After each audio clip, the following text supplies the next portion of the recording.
There can be economy only where there is efficiency. Good evening and welcome. This is Face the Nation. Tonight on the show, we are focusing on the country's economy. Are we in a situation that we may lead ourselves into a country like Zimbabwe? A lot of dire questions need to be answered. Henceforth, we thought today we would allocate time to discuss about Sri Lanka's economic outlook for the year 2021 and there onwards. To discuss all this and more, we've invited 4 guests to our studios this evening as well. Joining us this evening on Face the Nation for the first time is Lalinda Sugadasa, Head of Research and Business Development, ICRA Lanka. Dr. Priyanka Dunusinghe, Senior Lecturer of Economics, University of Colombo, who is no stranger to Face the Nation, as well as Rusiripala Tendakon, retired senior banker, who is again no stranger to Face the Nation, and also N.R. Gajendran, tax specialist and chairman of International Fiscal Association of Sri Lanka. Thank you very much, gentlemen, for joining us this evening on the show. So let's start off tonight's show with Dr. Priyanka Dunusinghe, Senior Lecturer of Economics, University of Colombo. I want to drag your attention immediately to the banning of chemical fertilizers in the country. Would this have an adverse impact as far as Sri Lanka is concerned by the year end of 2021, as far as agricultural exports are concerned, as far as farming community is concerned, and then also with regard to making sure that Sri Lankans have the food required by the end of this year? Your time starts now. Yeah, I think, thank you for inviting me for this show, as well as basically asking me as a first question related to this fertilizer ban. It is very clear that the decision taken to ban chemical fertilizer as a policy actually took it in a very haphazard manner, in a hurry, without any plan. As a result, it will have a huge impact, not just on the farming community, but also the people who involve along the value chain, agriculture value chain, up to the consumer. You know that we have the farmer, then we have the collectors, we have the transporters, we have the street vendors, and then the consumers. Because not just the farmers, but even the agriculture specialist already warned the government that it is possible to see a reduction of around 30 to 40% of agriculture production during this year as a result of this fertilizer ban. And beyond that, I think we know that gradually, some number of youth entrepreneurs were, they started businesses in the field of agriculture, some catering to the national market and supermarket chain, some catering to export markets, and some linking with some of the multinationals who are in the field of agriculture. Actually, what will happen as a result of this policy decision is that they will be discouraged by this policy change, because at the moment, as we know that there is a fertilizer shortage, and even farmers complain that they cannot find, even if they are willing to pay higher prices, the fertilizer is not available in the market. So I think not just in the field of paddy and of what we call the other field crops, but extending them to tea, rubber, and related agriculture crops. This will be, this decision will be. So tea brings in, Dr. Dunusinghe, tea brings in a revenue of approximately between $1.5 billion to $2 billion annually. Do you think the industry will suffer as a result of chemical fertilizer not being imported to the country in the next few months? Definitely. Already, I think, for example, if I give my own example, my mother is a tea smallholder. I mean, just depend on that if I talk to you. So she at the moment complained that, the color of the tea leaves have changed, and she experienced some reduction already with respect to the productivity. I mean, this is the situation that you could see across the tea smallholders. I mean, most of them who find it difficult to, store some fertilizer in advance, they at the moment they cannot, simply use fertilizer. So I think in that way, there are number of sectors where that, I mean, even that some of the fruits and vegetables, some produce for the local market, but the exporting also take place. Now related to those crops, the situation is same. So, Dr. Dunasinghe, the problem is right now, as we speak, the country is already having issues with finding foreign currency. And we know the tea exports bring in the required US dollars to nurture the country's economy, which is already in a dilapidated state at the moment. So why and who takes these decisions? No, that is the situation. Now, when you try to control imports, I mean, as a whole, now we know industries also depend on imported raw material. When you ban or when you try to reduce imports of some of the items that affect the exporting sector, that is, I think, very clear. Now, in this case, fertilizer ban directly affect the tea and other related crops where we export, but I mean, in the case of industry also the same. But who takes these decisions? Now, is it the president who has been ill-advised? Or is it the advisors who are surrounding the president who is making these decisions? Yeah, it is not clear who make the decision. But what one thing is clear, that once the decision get wrong, or when the decision make it, I mean, when the decision appear incorrect, then the government tend to identify a particular state institutions. In the case of fertilizers ban, for example, now ministers are saying that the Department of Agriculture said that imported fertilizer are sufficient for this season, so that is why we went ahead and did a total ban or something like that.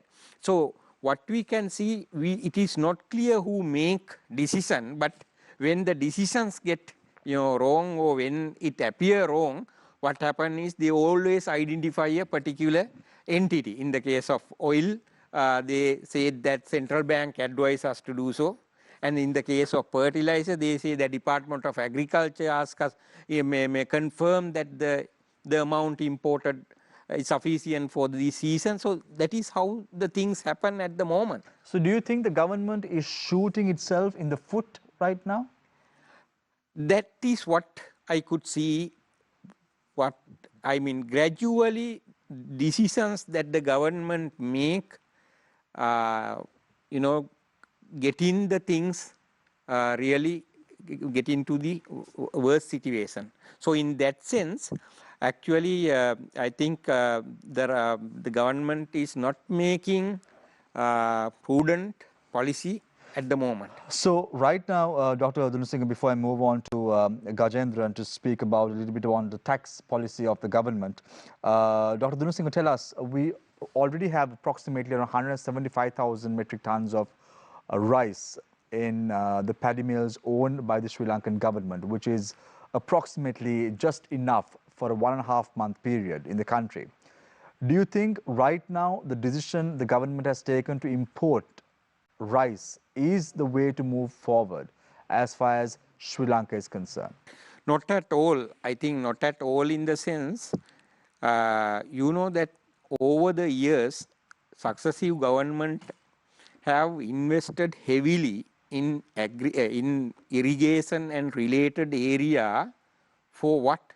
In order to make sure that we get the food security, to achieve the food security, and to empower our poor farmers. Now, if the government introduce a wrong set of policies, and as a result of that, if there is a reduction, then government satisfy the consumer by just importing rice and other things, but it will never serve the end purpose of the agriculture development that But I'm trying to figure out, are we in such a dire situation, Dr. Dunasinghe? Because a few months ago we saw under the patronage of Prime Minister Mahinda Rajapaksa, the army very articulately said that they know where the stocks are, they have the database, and when there is a need, they will put these rice out. But where is this rice? No one knows. No, it is very clear, I think, that is what is happening at the moment. Even though people utter, I mean, some, some even the officers say this and that related to various, situations, but it is far from the truth. Right. And they do not, in most of the cases, conceptualize the complexities in the related to some of these issues, I think. Thank you very much, Dr. Priyanka Dunasinghe, Senior Lecturer of Economics, University of Colombo. We now move our attention towards N.R. Gajendran, Tax Specialist and Chairman of International Fiscal Association of Sri Lanka. Gajendran, nice to have you on the show. A very good evening to you. Good evening, happy to be nice to have you, as I said before. So let's talk about the tax revenue in Sri Lanka during the last 3 years. Let's revisit 2019. We had a tax revenue of 1.9 trillion. In 2020, it dipped to 1.3 trillion. However, in 2021, the government is expecting 1.96 trillion, approximately around 2 trillion in terms of tax revenue. So this is compared to year-on-year, a 47% increase in tax revenue the government is looking at. Now, where is the government going to find this money? They've banned the importation of vehicles, which accounts to a very substantial amount of tax revenue. Then we heard from the excise department the tax revenue on alcohol has also drastically reduced during the last few months. Now, does the government have a magic wand to increase the tax revenue 2 trillion as expected? Your time starts now. That's a magical question, first of all. That's why I said magic wand. Yes. Basically, a government can have 5 sources of raising money, to receive money, fundraising, 5 sources. One is the grants. That is, friendly countries make grants, or if you're a poor country also, there are situations you get a grant. Recently, we got a grant a few months ago from China, I think about 16 billion rupees. Then you have the non-tax revenue, that is passive income, like dividends, interest, things like that, charges. We don't have much of that revenue because we don't have that type of assets to generate passive income. Then you have the FDIs, the foreign direct investment is another source of that you can, with privatization, through privatization, which is a taboo word now, or peopleization or commercialization, you can get funds. Then you have the tax revenue. You have the direct tax and indirect tax. Then the 5th one is loans, domestic loans and foreign loans. Now, this situation can be compared to with any other entity or a family. Even an individual can have this type of revenues. But the only other difference is the government can have is the ability to print money, fiat money. Any government has the ability to print money. So if there is shortfall, they can always they start borrowing from the central bank and things like that, which can amount to printing of money. It's not just physical note, but increasing the stock of supply of money. I think the government made a decision in 2019 before the pandemic. Very bold decision it made. They abolished all taxes virtually. 2019, just after the presidential election. This was. Yeah. It was effective from, many of them effective from 1st of December, and then... Can I interrupt you for a second here, Gajendran? You're saying the government takes a bold decision. Is it a bold decision or is it a blunder? No, I will explain why they have made a decision. I think it was pronounced in their manifesto also. They're going to simplify taxes and they're going to introduce some simple form of taxes. So they abolished all the taxes other than income tax and VAT. There was a perception or understanding there were too many taxes, plethora of taxes in the country. So they abolished NBT. They brought down the VAT rates. They abolished withholding taxes, PAYE, ESC. All forms of taxes administered by the revenue virtually was abolished, and this thing. Now the understanding maybe at that time of the government that may have been pronounced also, this will spur economic activity. This will spur economic activity. If you see now, basically, an individual is out of tax. If he draws less than 3 million a year, that is about 250,000 rupees. A business entity, if it has a revenue of less than 300 million a year, no VAT. I remember there was a time when our VAT rate was we had 12 million was the threshold.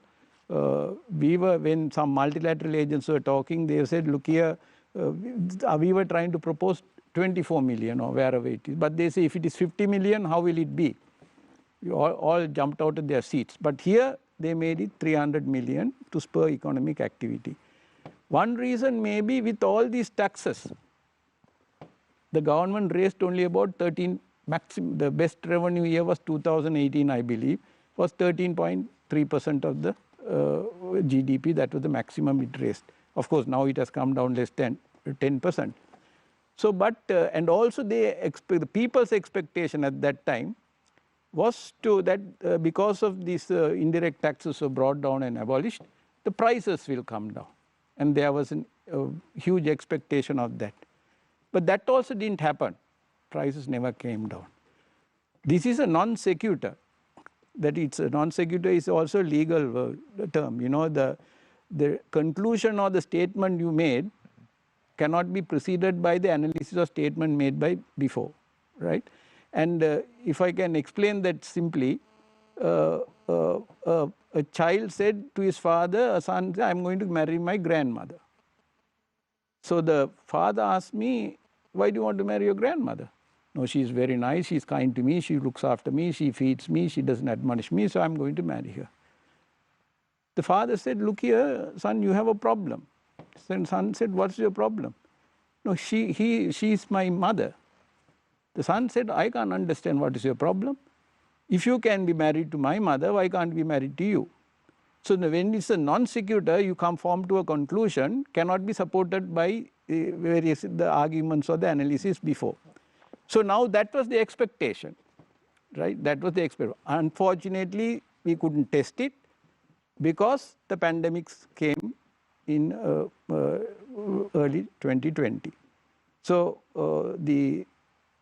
it should have been a considered decision because it was in the manifesto. It was, I believe it has to be a considered decision. It was in the manifesto, and also people expected, but no one expected in this form of taxes. Basically now every SME is out of tax.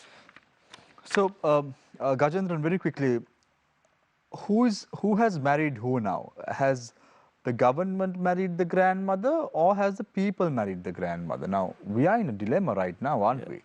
In terms of finding out as to where we stand. Because at the moment, pay tax was abolished. Every executive in Sri Lanka said, wow, wonderful, things are looking good. We are being benefited at the end of the day, and the return that we are taking home is much higher than before 2019. And it was well and good.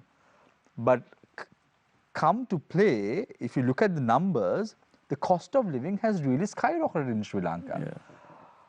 The kilo of rice we were buying, samba, at 140 rupees before is now approximately 240 rupees. So there is a mismatch, isn't it? Yeah, these prices going up is nothing to do with the taxes. No, but you said spur of the economy or spur of economic activity Yeah, was that's what I forecasted. said. They couldn't test it because the pandemic intervened. Because the theory behind it was this is going to spur economic activity. People have more disposable income. They are going to save. They are going to invest. You know, you mentioned something that PAY is abolished. People are not going out of the tax nectar. They have to. Individuals have to pay their taxes, under their self-assessment scheme. On a separate note, but the tax threshold has been increased to 3 million. But if you look at it, most of the employees in Sri Lanka are drawing a salary less than 300,000. Yeah, that is true. We had a PAY file about 600 or 650,000. So getting them out of that net means that government is losing tax revenue at the end of the day. Yeah, they chose to do so. I'm asking they chose to do so. Did the government make the right decision, or is it a blunder that the government made? No, the decision was made before the pandemic. Yeah, so was it the right decision? Was it a bold decision, or was it a blunder? I would say it was a bold decision because I had no evidence to say it's a blunder, because we couldn't test it. But now with revenue shrinkage because of the taxes and pandemic is coming, still it has not reconsidered. The revenue considerations have been, I don't know whether they will reconsider in the next budget. So where is this 47% increase going to come? That is because under this theory. Whose theory is this? That was spoken by the officials of the government. So the government officials made a blunder? I don't know. You have to ask them whether they have scientific reason. The one thing I must tell you in this country, we don't make scientific decisions. Most of the time it's ad hoc. But I don't know in this case, because this was being spoken of for a long time. Simplified tax, we are going to bring taxes down. It was spoken well before it was introduced. So we don't have a research-based decision. We don't have a think tank on a permanent basis.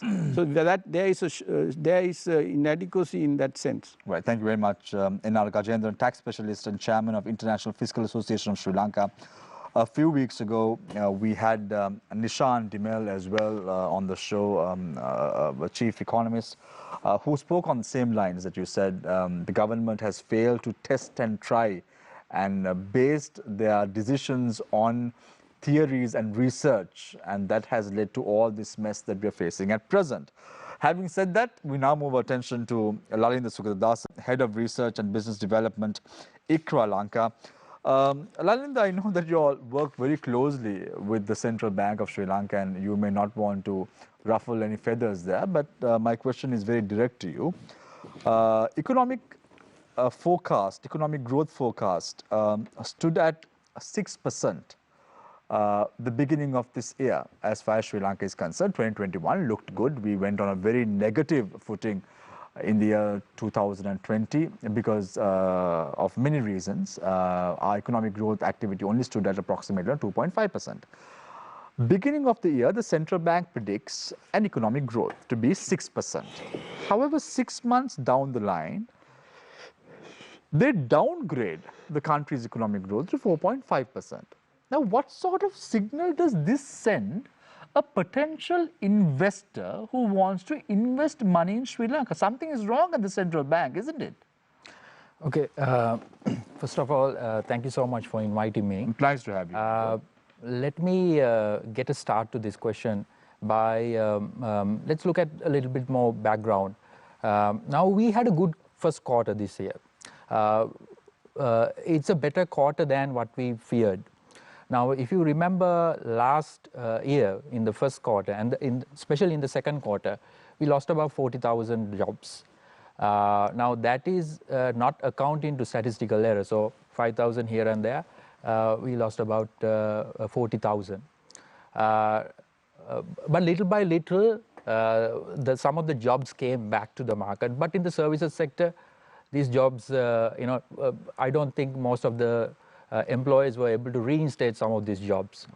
But at the beginning of the third quarter and the fourth quarter, we saw a little bit more improvement. People were coming back to work, economy was opening, and there were some sort of confidence was coming back from the consumer side. Now, if you look at the credit card balances, it has increased by 4% in the first 4 months of this year. The credit to private sector grew about 7 to 8%, right? Which was down to 4% last year after the pandemic, just after the pandemic. So the credit is coming in, the businesses were expanding, but so we initially predicted a much harsher recession, but we were seeing some signs of rebounds. Then beginning of the year, all the agencies made their forecast. ICRA Lanka made our forecast, which is 3.6% for the current year. World Bank made a similar forecast, around 3 to 4%. Likewise, reputed agencies, rating agencies, multinational organization, they made their forecast. So the consensus was around 3 to 4%. So at the same time, central bank made a forecast which was 6%. What we felt was this is a little bit more optimistic, given where the country was. But then the third wave, that's not something everyone expected, right? The businesses didn't expect it. Nobody expected third wave to be so widespread across the board, and much severe than the first two waves. So based on what is going around here, we are also considering downgrading further. So central bank has downgraded a little bit from 6% to 5.5, which we still feel might be a little bit more ambitious. But it all depends on how the economy performs in the current quarter, which is the third quarter, and the last quarter of this year. Usually... Lalinda, what is the signal? Very quickly, but I need to ask a few more questions from you before I move to Mr. Zenakon. How is it affecting to build investor confidence? Does it give the right signal, the green signal, or does it give the red and the amber signal to a potential investor? From the investor's point of view, they would look at this as a little bit of a negative in the negative light. Right. Now, Lalinda, my next question. I'm no economist. I'm a very logical journalist. So my questions are based on sheer logic as a journalist for the last 18 years. You are comparing this year's first quarter figures, based on the last year's first quarter, which is not the most prudent decision to make, because last year's economic growth was 2.5% by the end of the year, and last year was the worst year ever, as far as Sri Lanka is concerned, in the last 6 to 7 years. So that is not the right analogy to make, is it? Comparing the numbers from 2020 and then looking at 2021 and saying, guess what? We've done well. But now that is not the way you do a comparison, do you? The standard way of looking at this is how long it will take for you to meet the pre-crisis level. And if you look at what the US has done, Europe, and all the other countries, even India, what they have done is they have looked at how fast we can meet the pre-crisis level. Because we have to understand, Shami, some of these the damages, impact, the negative impact the COVID had on the economy is permanent. Some of these things, right? So it won't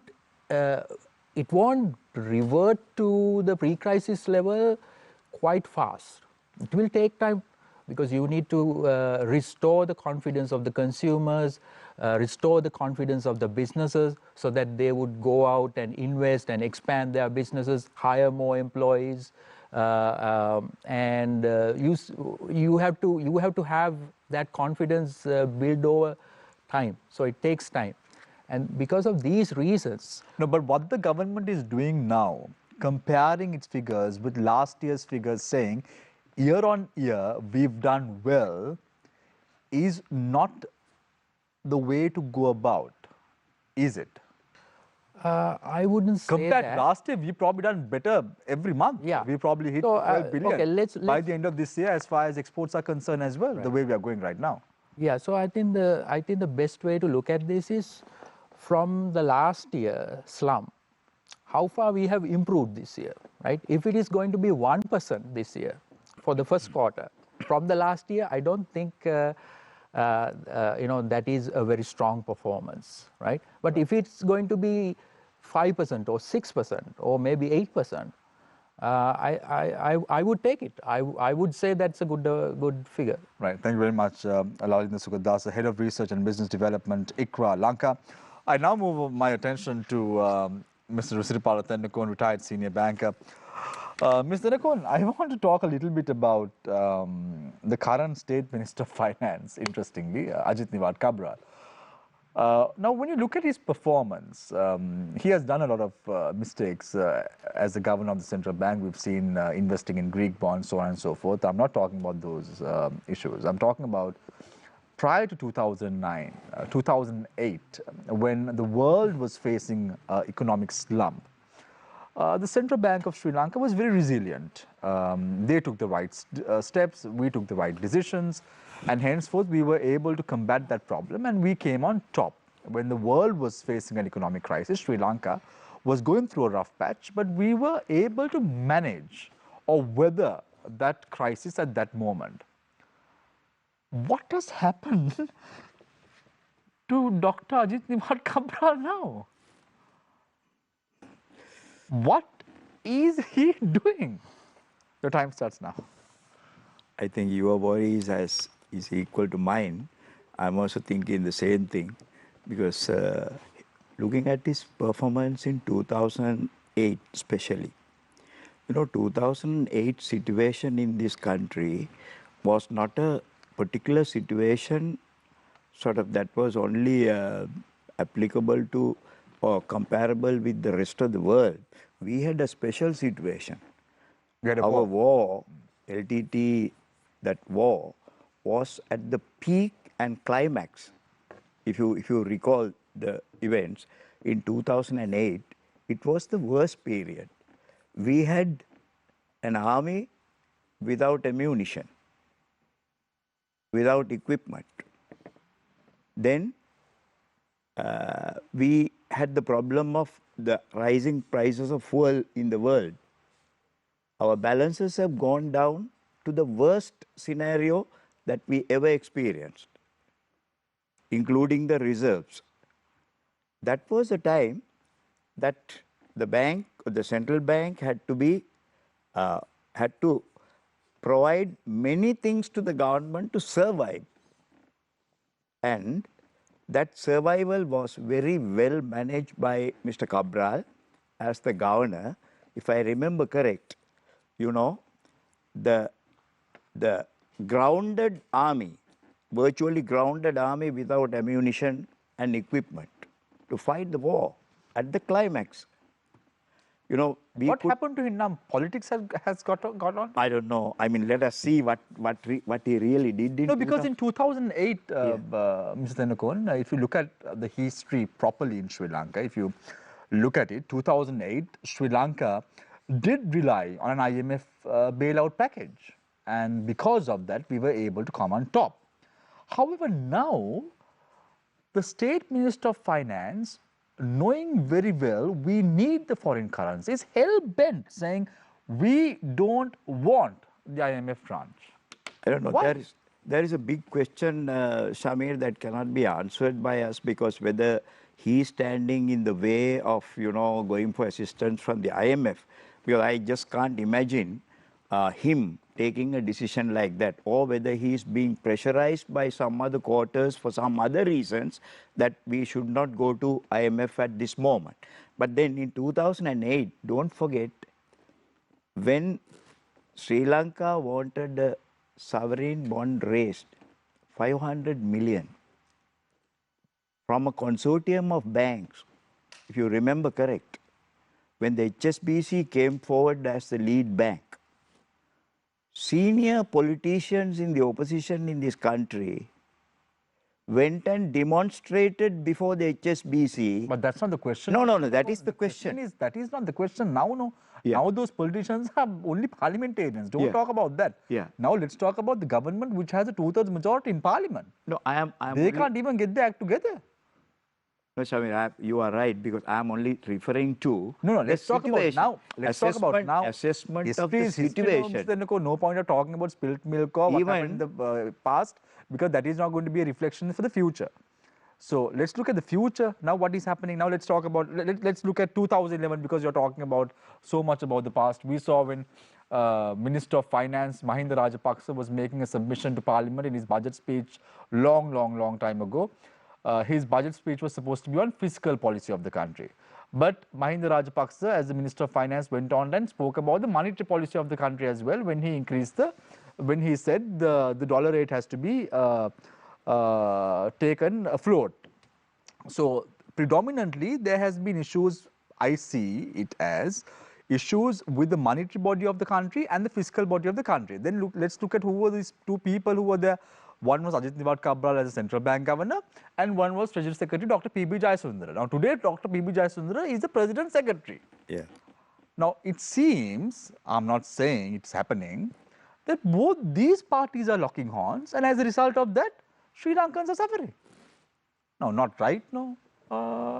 No, the situation is even going to the IMF at that time, if you remember. I want to talk about now. Let's talk I want to recall this incident. This rift now. Even obtaining facilities from the IMF was not easy. They refused totally. You know how IMF was made to give that money? India came forward, the Indian finance minister at that time came forward and said, if IMF is not considering this facility, we will give this facility to Sri Lanka. Wonderful. The history has done well. Sri Lanka has come out of that. We weathered that problem. So in that Let's now context, talk about the issues with this government in power. I think we are yet to take decisions. Who's running the finances of the country? Well, is it Dr. P.B. Jayasundara, or is it Dr. Ajit Niwad Cabral, or is it the president, or is it going to be Basil Rajapaksa, who may be sworn in tomorrow as the Minister of Economic Development in Sri Lanka tomorrow? There appears to be a bit of confusion there. Right. Thank you very much, Mr. Tendukon. I leave it at that. Definitely there is a confusion. And we are all taken aback with that, because we don't see a solid plan that is being put forward to overcome the situation. Right. Rather than going into borrowings, there is no other plan that we saw. No, because people like Vimal Veeravansa, because you're talking so much about the past, Ms. Tendukon, people like Vimal Veeravansa in 2008 said they want to pull the plug from the World Bank. Then after a few years, we saw how Vimal Veeravansa, who is now a powerful minister, I don't know how powerful he is now in the cabinet, but said that the economic assassin in Sri Lanka is Dr. P.B. Jayasundara. So we are trying to figure out as journalists and people of Sri Lanka as to who is governing our finances in the country. And you are saying you are confused, and that's the same fate that befalls almost all the citizens of Sri Lanka. Samir, honestly, I am inclined to agree with Vimal Veeravansa when he says that we must do away with some of these people who have been there for donkey's years, and then we must have some fresh blood there. All right, thank you very much.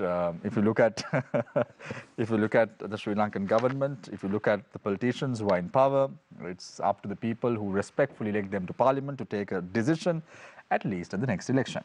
So I open the floor for questions from our journalists. On to my immediate right, as always, is Nadir Majid. On to my immediate left is Deshan Gonamal. Far left is Disal Kapuge. Let's start off with Disal. Yeah. Thank you, Shamir. And I'd like to direct this question to Mr. Gajendran. I had the pleasure of coming across this report. It's by the Fitch Ratings, if I'm not mistaken. Sorry? And this says that the APSE frontier economies have seen, in a graph that I observed, have seen a rise in foreign exchange reserves in these countries. For example, you get Mongolia, Pakistan, Maldives, Bangladesh, Laos. Now, all these countries during the time from 2019 to 2021 have seen a rise in their foreign exchange reserves, but then Sri Lanka sees a steep fall in it. So, I would like to ask you, can you elaborate to us what these countries, which are emerging economies according to Ajit Nimad Cabral, so these countries have figured it out and they've increased their foreign exchange reserves. But what did they do right and what did Sri Lanka do wrong to lose out on our foreign exchange reserves? The foreign exchange reserves factored in few things. One is export proceeds when it comes in. The other one is mainly because you get loans and grants. That is the wealth, how much foreign currency you own. It doesn't reflect the wealth of the country, but that is about the foreign currency you own. Now, these emerging countries or these frontier countries, Bangladesh is a good example. Vietnam was another example. If you see their exports grew, and also their foreign direct investments also grew. Now, if you see from a tax point of view, Sri Lanka is a virgin territory for foreign investors. Dividends are not taxed for the foreigners. Loan interest are not taxed, And offshore profits, non-residents are basically no tax, and any offshore profits you get in Sri Lanka is not taxed. So it's a virgin territory, But that is not only the reason why people come and invest here. There are other enabling factors which has to be in place. The institutions have to be in place. The institutions meant for its purpose should deliver the purpose. It's a question of trust and confidence. Feel-good factor has to be there. Then if you see the institution, if you see that one of these, the bureaucracy, civil government departments and all those things, they must rise to the occasion, right? Rise to the occasion. Now, so much is spoken about that the President, His Excellency President appointed secretaries as military officers. If you think at it in a different way, these institutions have not delivered for some good or bad reasons.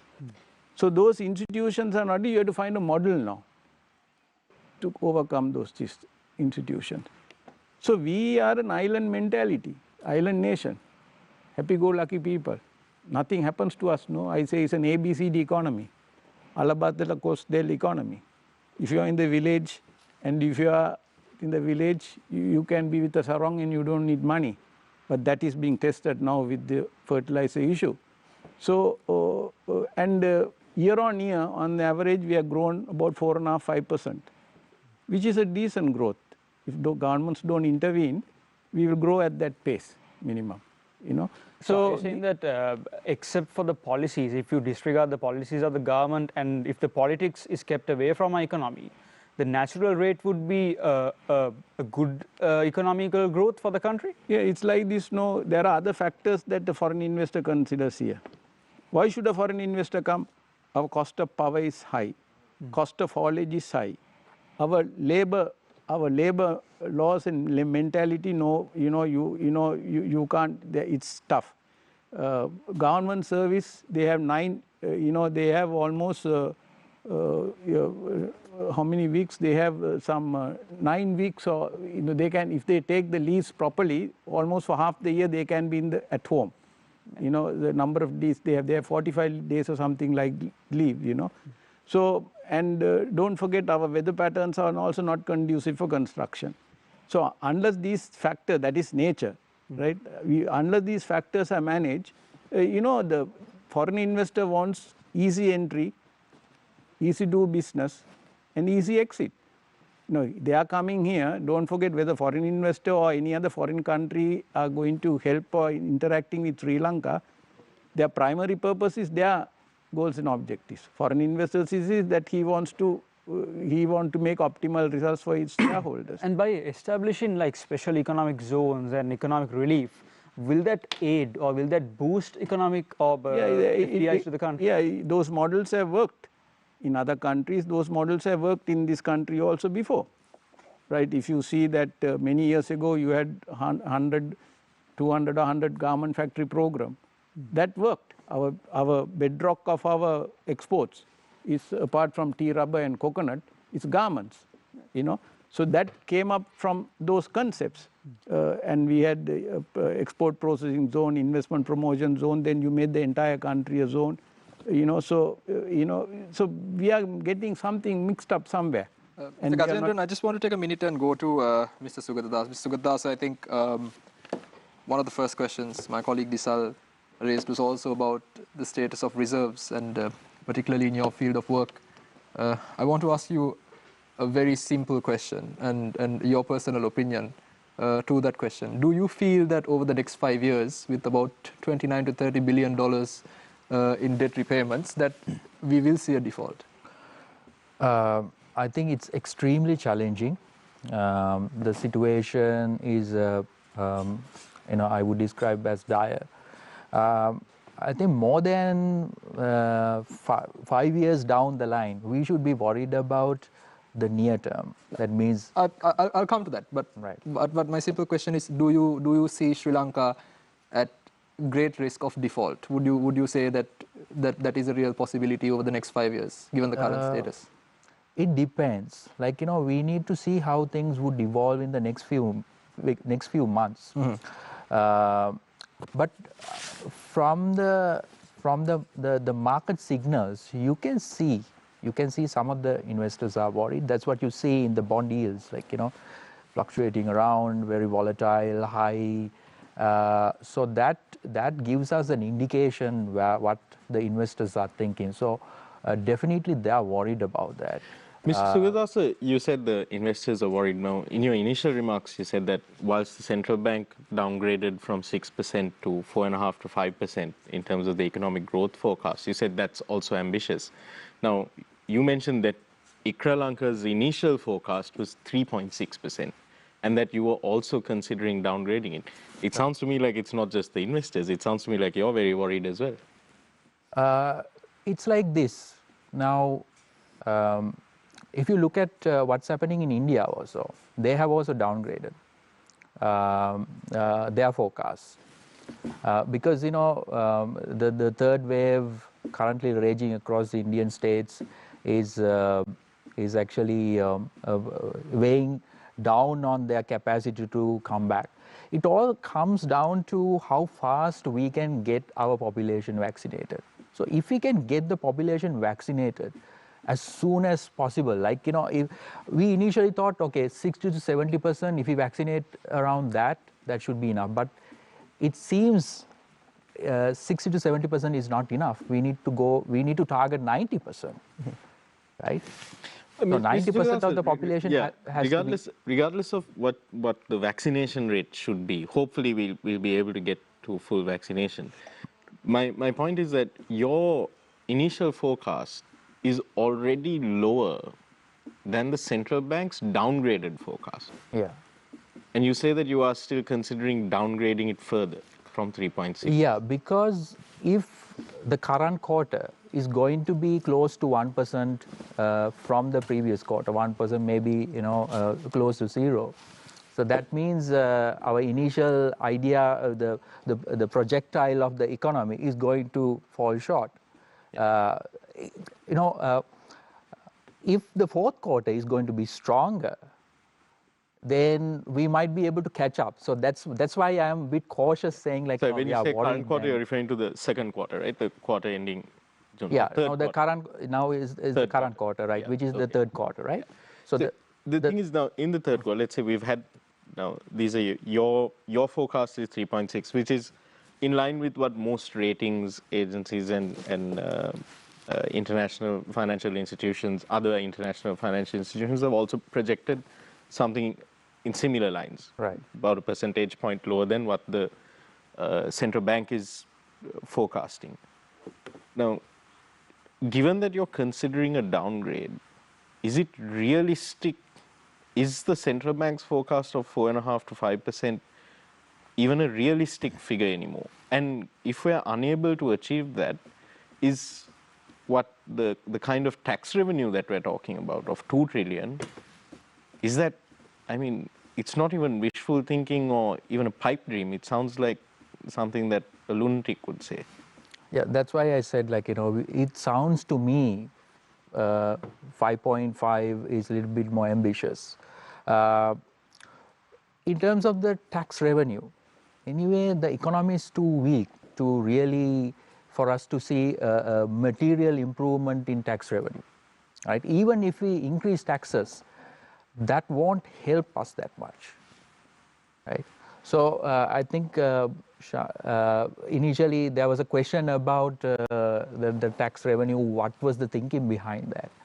So it could have been a right move, right? As Mr. Gajendra said, we don't have the proof to really say, like, whether because the entire pandemic situation changed the whole landscape, and the strategy went haywire, and we don't know whether it could have been a right move. When you're looking at, I mean, you look at some of the information that is being published now through like annual reports, etc.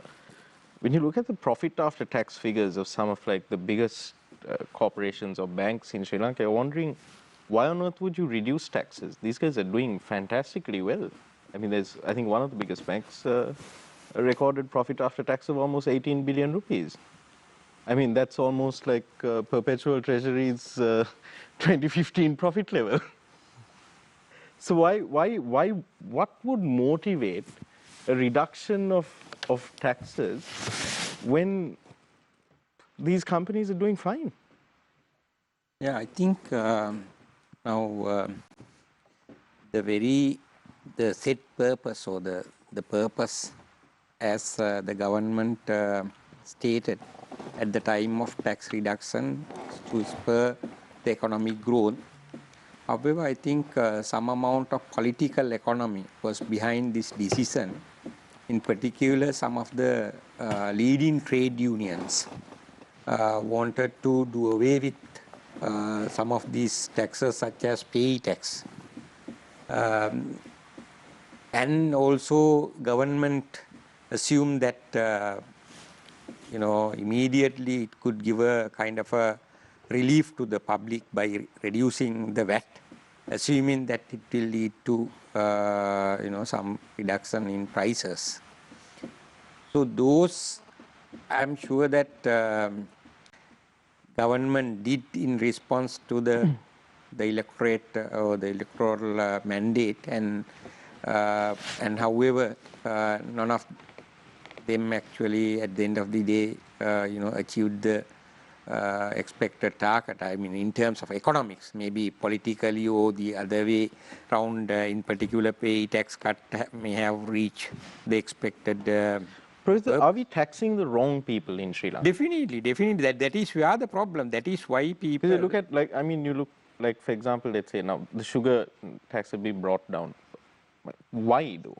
I mean, you could have kept it high. People consuming less sugar is good for the country.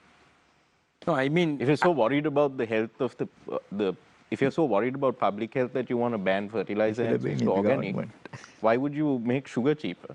I mean, sugar is a proven track record of being very bad for you. Yeah, I think in this context, I must stress the very important point that people feel, when you say, when you refer to taxation, when you refer to tax income, increase in taxes and all these things, people are very much against such.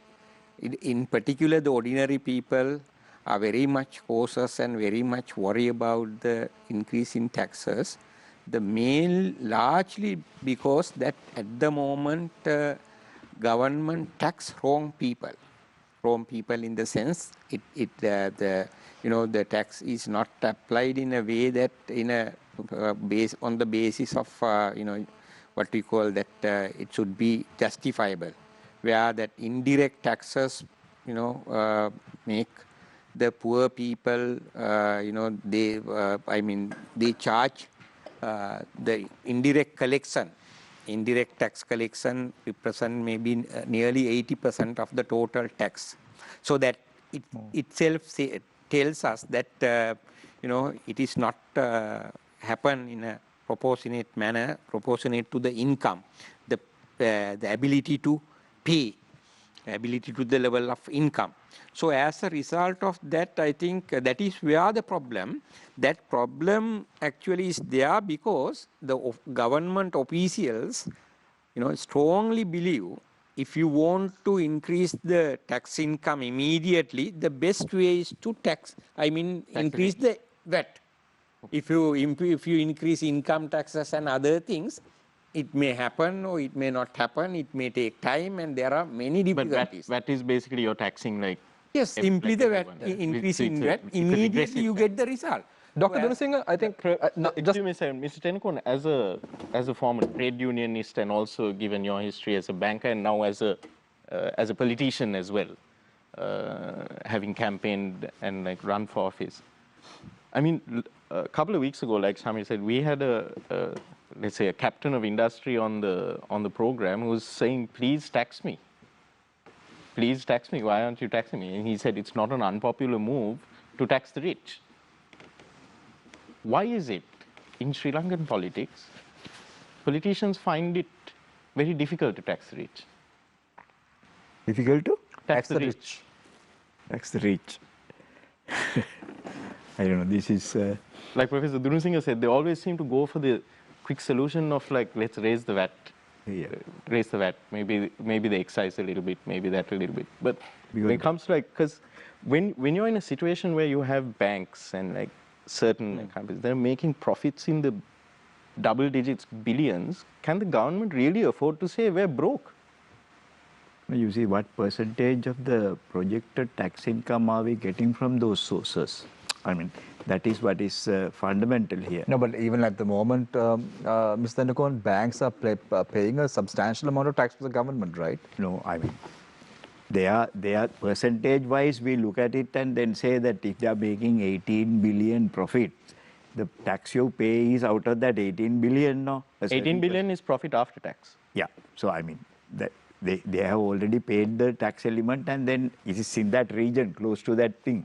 So I mean, but what percentage is that of the expected projected tax collection of the revenue of the country? That is where they resort to. Now this, Dr. Gunasinghe said about the indirect taxes, 80%. It's more than 80%. It's more than 80%, the indirect taxes. That is where the worst situation is there. Everybody is taxed. Everybody is taxed. Even the rich is involved in that. Even the banks, everybody is also, now they are double taxed. They are paid on their income as well as the indirect taxes also they are party. They are not avoiding the payment of indirect taxes. They are in it. The indirect taxes are common to everybody. And then they're paying less tax than they would have to if we had a higher proportion of direct. I agree with you. I mean, you should have been in the government when you said that sugar should have been more taxed or heavily taxed. That is what the government people say to justify the increase of tax prices. I wonder why you said that here. No, but Mr. Tennekoon, the real question is, now if you take a look at this whole process, will you, for an example, I think Gajendran spoke about Sri Lanka having power is very expensive, labor is becoming expensive now, weather issues. But what he failed to mention was the corruption. Gajendran, I don't know why you chose not to mention corruption, but one of the major issues that plagues the country at the moment, like a cancer, is corruption. Exactly. Am I right, Gajendran? Yes. Because you already mentioned that before. Because that's a separate topic altogether. So anyway, this is why Face the Nation is very good at. We bring all the topics together when it comes to an issue like this, especially economic crisis in the country. Samir, you are absolutely correct. Yeah. You know, despite all these shortcomings and weaknesses and comparable disadvantages that this country has for the investors, there were investors who were willing to come in. And because of other factors like the 10% and the 15%, they withdrew. 10% to who? I mean, that's the talk. That's the talk. You seem to be inclined to something that is going to happen tomorrow. No, right? I only pray and hope that it will not be repeated. So anyway, but this was anyway, Mr. Now take for example, Yeah. I'll tell you one example. Take the Kalpitia Islands project. You know, there were 8 islands in the Kalpitia region which were to be improved and developed. And that was a very welcome move because in the context of the geographical hazards that are going to take place in Maldives and other places, it's going to go underwater in another 10 years' time. There will be no Maldives. All these atolls will be not there. So that we were finding an alternate place to accommodate that. What happened? That project died down. And what we hear is, it died down because of these factors. 10%. What Samir said, corruption, asking for 10%, asking for 15%. I mean, that's what we hear. Samir didn't say about the 10%, Mr. Tennagon said about the 10%. Yeah. I said about the corruption. I am only repeating what the people No, because say. you are trying to incline to something. I'm trying to figure it out to which subject am I supposed to join this topic now. Anyway, talking about, Mr. Tennagon, talking about this taxation and all that and the role of the Inland Revenue Department of Sri Lanka. Now look at respective presidents' sons in this country. They bought houses for millions of rupees in the heart of Colombo. These people are these people being taxed properly? Isn't the Inland Revenue Department finding out where these people got the money from? But if someone who has collected money after saving for such a long time and buys a car or buys a house, he is being questioned, a plethora of questions come into his house. He has to answer all these questions. He has to go to the Inland Revenue Department. But respective president's sons are buying houses in Sri Lanka for millions of rupees. So who's asking these individuals, where did you find the money from? What is the role of the Inland Revenue Department of the country? Is it 2 different rule books? That is more a role for the Bribery Commission than the Inland Revenue Department, I think. Because, the Bribery Commission will get information about, people who are making money like that. It's not the Inland Revenue mostly. Inland Revenue, the matter comes after all that is settled, and then once it is cleared, then they are entitled to certain income ranges, and then that gets taxed. But the question here is, those people even evade the Bribery Commission. No? I know of some people, some politicians, who were petitioned by the public for having accumulated undue profits and income, generated income. They went to the Bribery Commission and said, no, that so-and-so gave me a permit to import ethanol, so that is how I got the money, and he came home. Mr. Tennagon, I don't think it's very difficult to evade the Bribery Commission. You look at the rate that they're withdrawing indictments. Yeah, it's that's not the difficult thing. to This is as simple as that. So they evade that. Because they gave a valid reason to the Bribery Commissioner how you got it. Or someone's grandmother has given a lot of... Sorry, Mr. Gajendran, if I can ask, because we were talking about, I'd like to bring this conversation back to the issue of the tax regime in the country. Now, I asked each of the speakers, like, why is it that when it comes to tax revenue, that we are in such dire straits, that, our tax revenue, if I'm not mistaken, is about 8% of GDP for 2020. And in US dollar terms, it's, I think, just over $6 billion US dollars was the tax revenue for 2020. Are we taxing the right people? Do we have a progressive tax system in Sri Lanka? Not just in income tax, across the board, when you count all of the direct and indirect taxes? Or is it regressive? Is it the middle class and the poor that are paying a disproportionate share of the taxes? Overall, we have a regressive form of tax.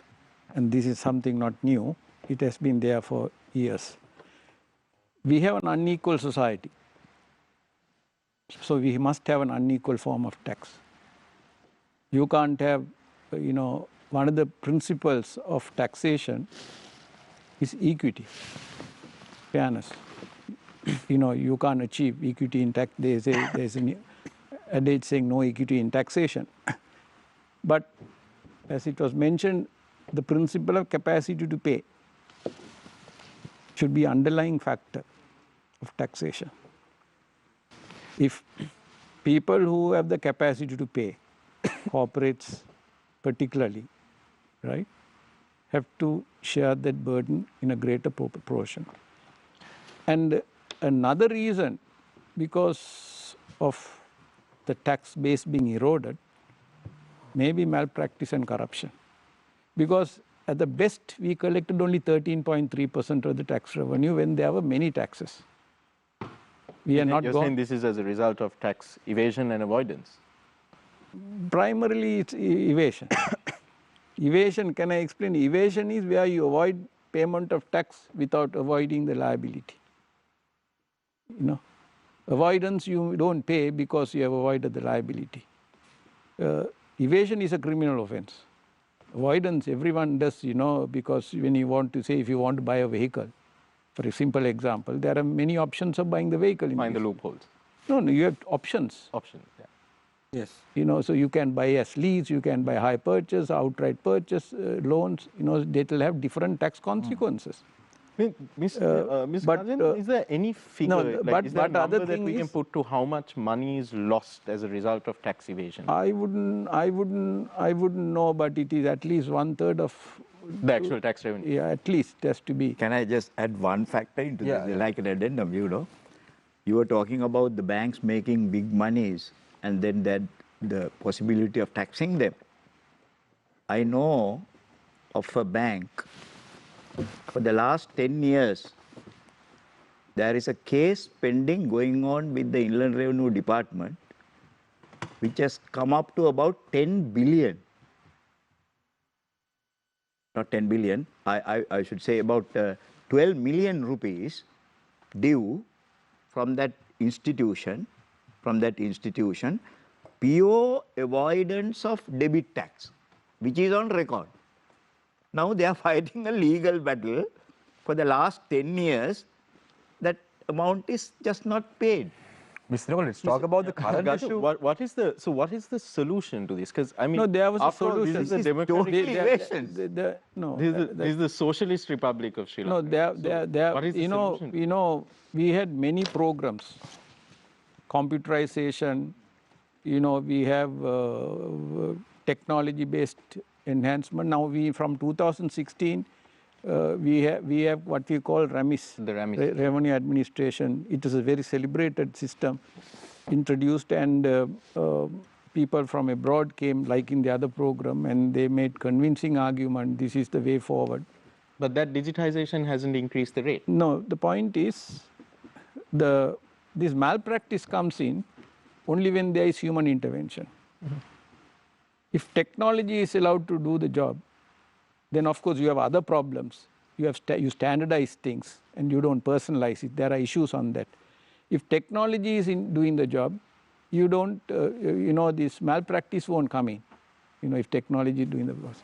But if you see, when the system was introduced,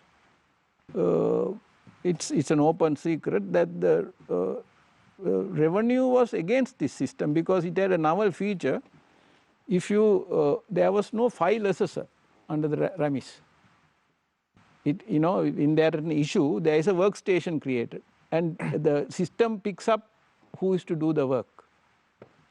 That brought about a lot of discomfort in certain section of the society. Because it took away a lot of the discretionary power given to these officers. So then, if you are going to compromise on principles, then you have a problem because the fish stinks from its head. Yeah, if you digitize a broken system, you just have a digitized broken system. You haven't fixed. No, you are not allowing the system to function. Yeah. You are not broken the system. No, the system is broken because you're still allowing the. So that's the challenge. So if you want, as you said, you are questioning so many people's decisions, and I think there for even public servants like in private sector, there must be KPIs fixed, and there has to be answerable and accountable at every level. And if not, in other countries, when something goes wrong, you resign. Right? So unless that culture comes in, where you are responsible and you are accountable, right? That has to come in. So it has to come there. I think side of the political divide, everyone is talking of the same thing. So why don't you get together, first fix KPIs for ministers and members of parliament? No, but that is what was promised by the government when the president came into power. He said he will review the activities of. No, before you review, you have to fix KPIs. Yeah, but the issue is who's holding who responsible. Now let's take a look at the Minister of Agriculture, for an example. Now, Minister of Agriculture, there is an issue in the country that is plaguing. What is it? The fertilizer issue, Gajendra. What is? No, the point is that even everyone is confused and the public is confused. Who is responsible and accountable for this? But if you have KPIs fixed, you can't ditch that KPI. So you have to, each person is accountable and responsible for this. Right? And there is a team, leadership, like in corporate world. So if you are not going to get that ownership, and you have to be accountable. But isn't it a problem with the system in Sri Lanka? That's what I'm saying. That's what I'm saying. That's what I'm saying. So now let's take a look at, now you said KPIs to a particular minister in question. The secretary to the ministry has been appointed by the president. Yeah. Right? So how can you hold the minister responsible when the decisions more or less has to be made by the secretary to the ministry, who has been appointed by the president?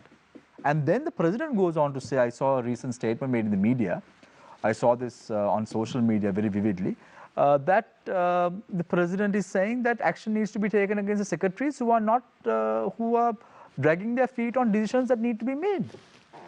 So how can KPIs be fixed? If you asked a minister what a KPI is, he wouldn't even know what this acronym stands for. Yes. Yeah, I would like to actually make two observations. First one is that I think whenever you look around, there are a lot of the corruptions or the malpractices and various deals and inefficiencies and all sort of issues are there. I think one of the way that it was addressed, so one of the feature that was there in this 19th Amendment was this right to information. I think that was that made a huge change even in the neighboring India. And now, actually, during the previous government time, most of the institutions and places respected it and provided information on time, and there was a sort of a mechanism. But what I heard, witness in recent month, and now it is entirely ineffective in practice.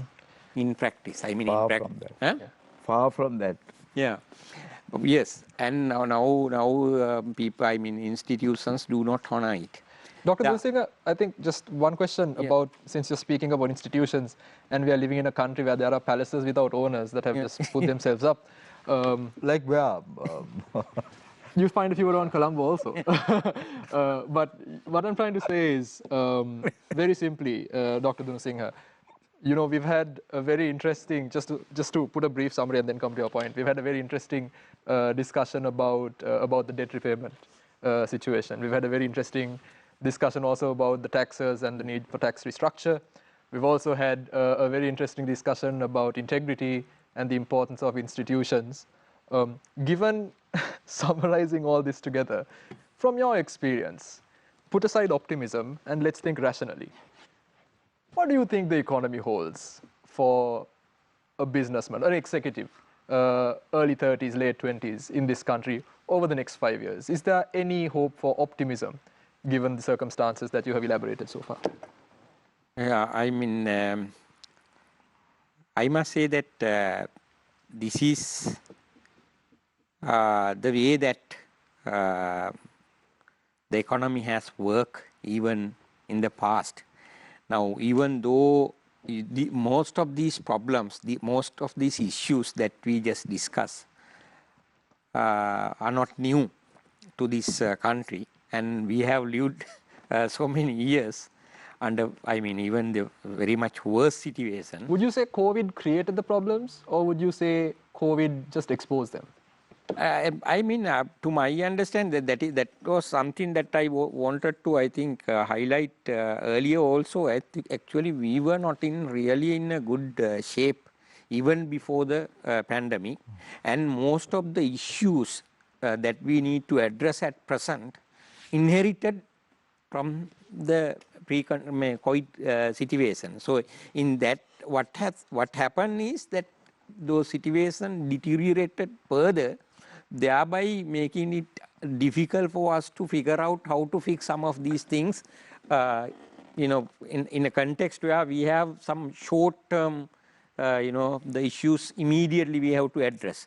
So one of the important things that we need to understand is that, why we have borrowed even now. We say that in 2018, 2019, we fixed the problem, finding, required financial resources. That is the time that we open up this sovereign bond and development bond, and now the issue of such bond in a large manner, a large scale in subsequent years, and certainly spending such money in an unproductive manner have resulted now paying it back. We are really in a difficult situation to pay them back. Also, another question that consistently is raised. Would you say that, assuming Sri Lanka's management of the pandemic was perfect, was almost at the level of New Zealand, and the pandemic continues to ravage everywhere else all over the world, would you say that if that was the case, that we wouldn't be facing the current crisis that we are facing? Or would you consider that the situation we are facing and the situation that we will face is just inevitable? To a great extent, I think inevitable. Because if you look back, gradually the short term, we had around 2 years just after the war, we had a kind of a, very optimism, or the very kind of a, kind of a bubble in 2011, 2012, where the GDP went up to 8%. After that, we are, gradually the economy gets slowed down. Why it has happened? Basically, we have failed to develop some of the key sectors such as export. Because when you open the economy, our main slogan, export-driven economy, export-led growth. But what we have done, whether we have achieved that in order to get the export from primary to the light manufacturing and then to the medium technology and then the higher technology, like that, moving through the technological ladder. To what extent we have achieved that, whether we have reformed the training, education and related sectors in a way that it supports the manufacturing and the exporting sector. To what extent we have value added to the agriculture and get them to the exporting. To what extent we have utilized some of the trading agreement to promote our exports.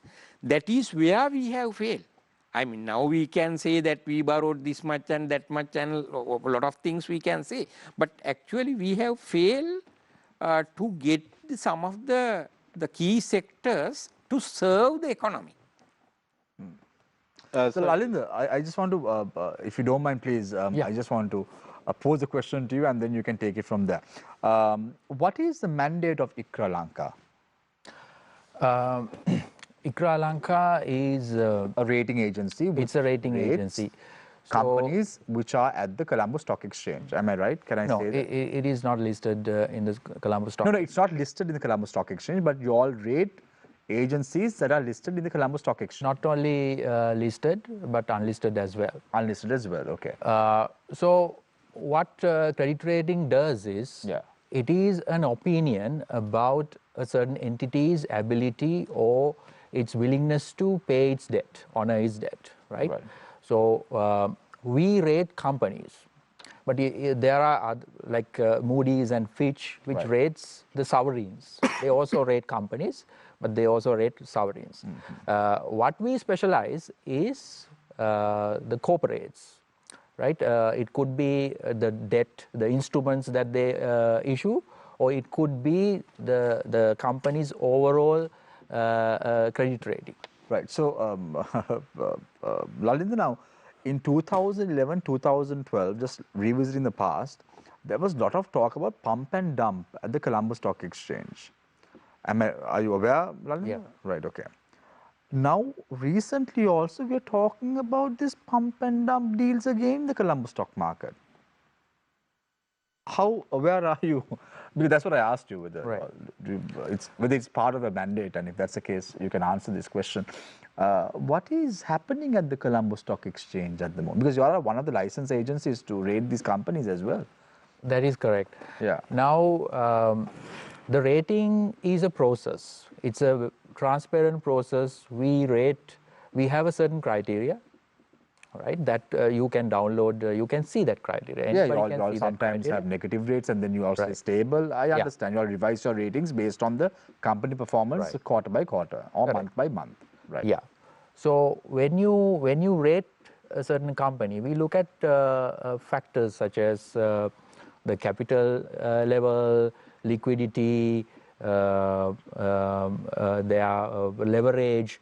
There are key aspects, key ratios that you look at, right? So we benchmark against those, and whether we see whether these indicators tells us a story. So based on these indicators, we develop a so-called rationale where we mention why we are giving this rating, right? So based on that, we give a rating. Yeah, can I just quickly ask you a question? Right. Do you think there is pump and dump happening at the Colombo stock market at present? There is so much allegations about that. What is your notion about it as far as a rating agency or a credit rating agency is concerned? Yeah, it is very easy. I mean, we don't have to like beat around the bush. We look at the company's valuation. We look at the price of the share. So if there is a huge mismatch, So it's happening. it could be, right? Do you see any? I think. Do you see? Can you pinpoint any I don't. companies I'm specifically which sorry, have I cannot. share price that is higher than You don't have to mention any companies because I saw in your mandate you all have rated those companies as well. That's a different story altogether. But what is happening? Is it prudent for people to invest in the Colombo stock? Because in 2011 and 2012, Lalinda, lot of people burned their hands by investing in the Colombo stock market. Now, don't forget about that. There were a cream of the people who were rich because of the Colombo stock market. That's a different story altogether. There were individuals who burned their fingers. Now, do you think it's prudent for people to invest their money, hard-earned money, in the Colombo stock market at the moment? Well, that is, we are not providing any investment advice. No, I know. You don't have to do that either. But I'm just saying, as a layman, as an agency, is it good to invest in the Colombo stock market, which gives a different picture altogether when it comes to valuations and the share prices? Yeah, the answer is very simple. You have to look at the fundamentals. You have to look at the company's fundamentals, and you have to look at the share price, and you have to make a judgment based on that.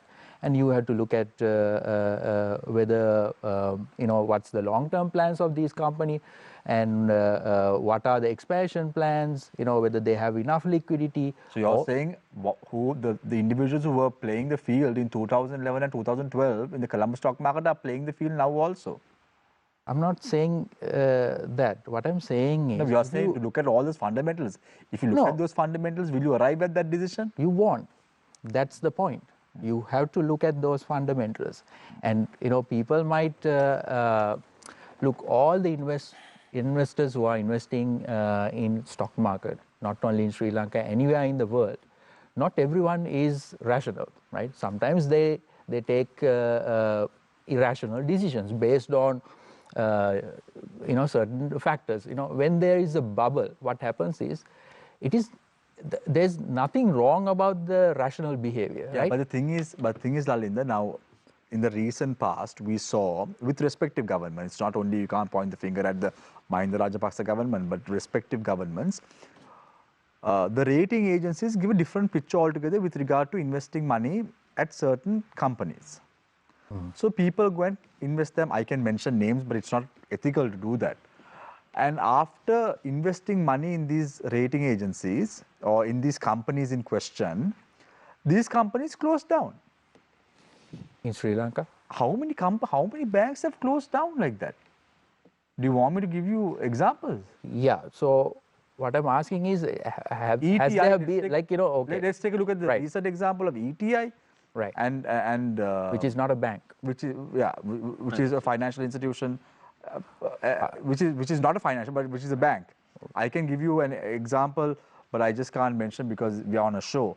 Yeah, but it's not fair to do that. Look, most of these companies that you are mentioning is not rated by us. Oh, I don't know whether other companies. No, but right. See, the thing is, what I'm trying to say is, there are these companies under the guidance of the Central Bank of Sri Lanka which operate. Ultimately, people start investing money, and these companies use public figureheads as well. Right. So people start investing their monies in these financial institutions. Yes. And then what happens to them at the end of the day? Absolutely nothing. They go home with an empty pocket. Yeah, so that's why we are. No, but are we facing endorsing that crisis? Are we moving towards that crisis now? Because now a lot of people are saying the banking sector is almost on the verge of collapse, because the dollar rate is at 200 rupees at banks. Right. In the black market, it's at 225 rupees based on reports. Right, Shamir, I think I have to correct you there. Yeah, please. Banking sector is not on a crisis. Yeah. Because it's not on a crisis. It is not on a crisis. Banking sector is well capitalized. Yeah. It has a lot of capital buffers thanks to Basel III. And there is very tight scrutiny over banks. The central bank is monitoring it very closely. So banks have a cushion. Banks have a well-developed cushion to withstand the current crisis. But not some of the non-bank institutions, non-bank financial institutions are not that lucky. So there could be some, some alarm regarding some of these institutions, and central bank was open about that. They have mentioned some of these companies. So now you all issued a statement on the 27th of April 2021. Right. The statement reads, low interest rates. Who are the winners and losers? Are you aware of this article? Yes. I am. Yes, okay. I am aware. Who are the winners and losers? Because you all have not mentioned who are the winners and losers per se. It's a catchy headline. Right. Which mentions about the AWL. No, we have mentioned winners. But who are the winners and losers? Okay, so if you look at, if you read through the article, you will see that the stock market gains was very substantial. Right.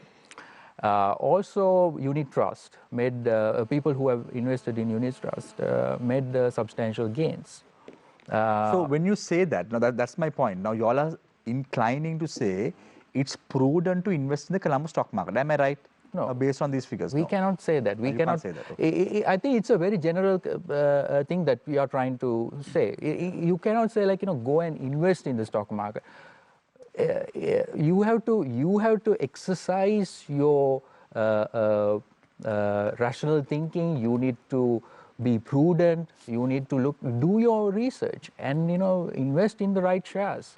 We are not saying don't invest or invest. We are saying if you want to invest, exercise. If you are to make a decision about your money, would you invest in the Colombo stock market at the moment?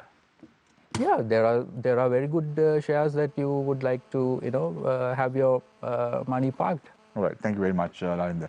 Is there anything else you want to add to this conversation that we're having at the moment? Yeah, actually, what I wanted to say earlier after listening to other panelists is that I think most of the problems that we are currently experiencing comes down to the fact that this country has not been able to develop a common national framework, right? I mean, there are certain issues that all parties can agree.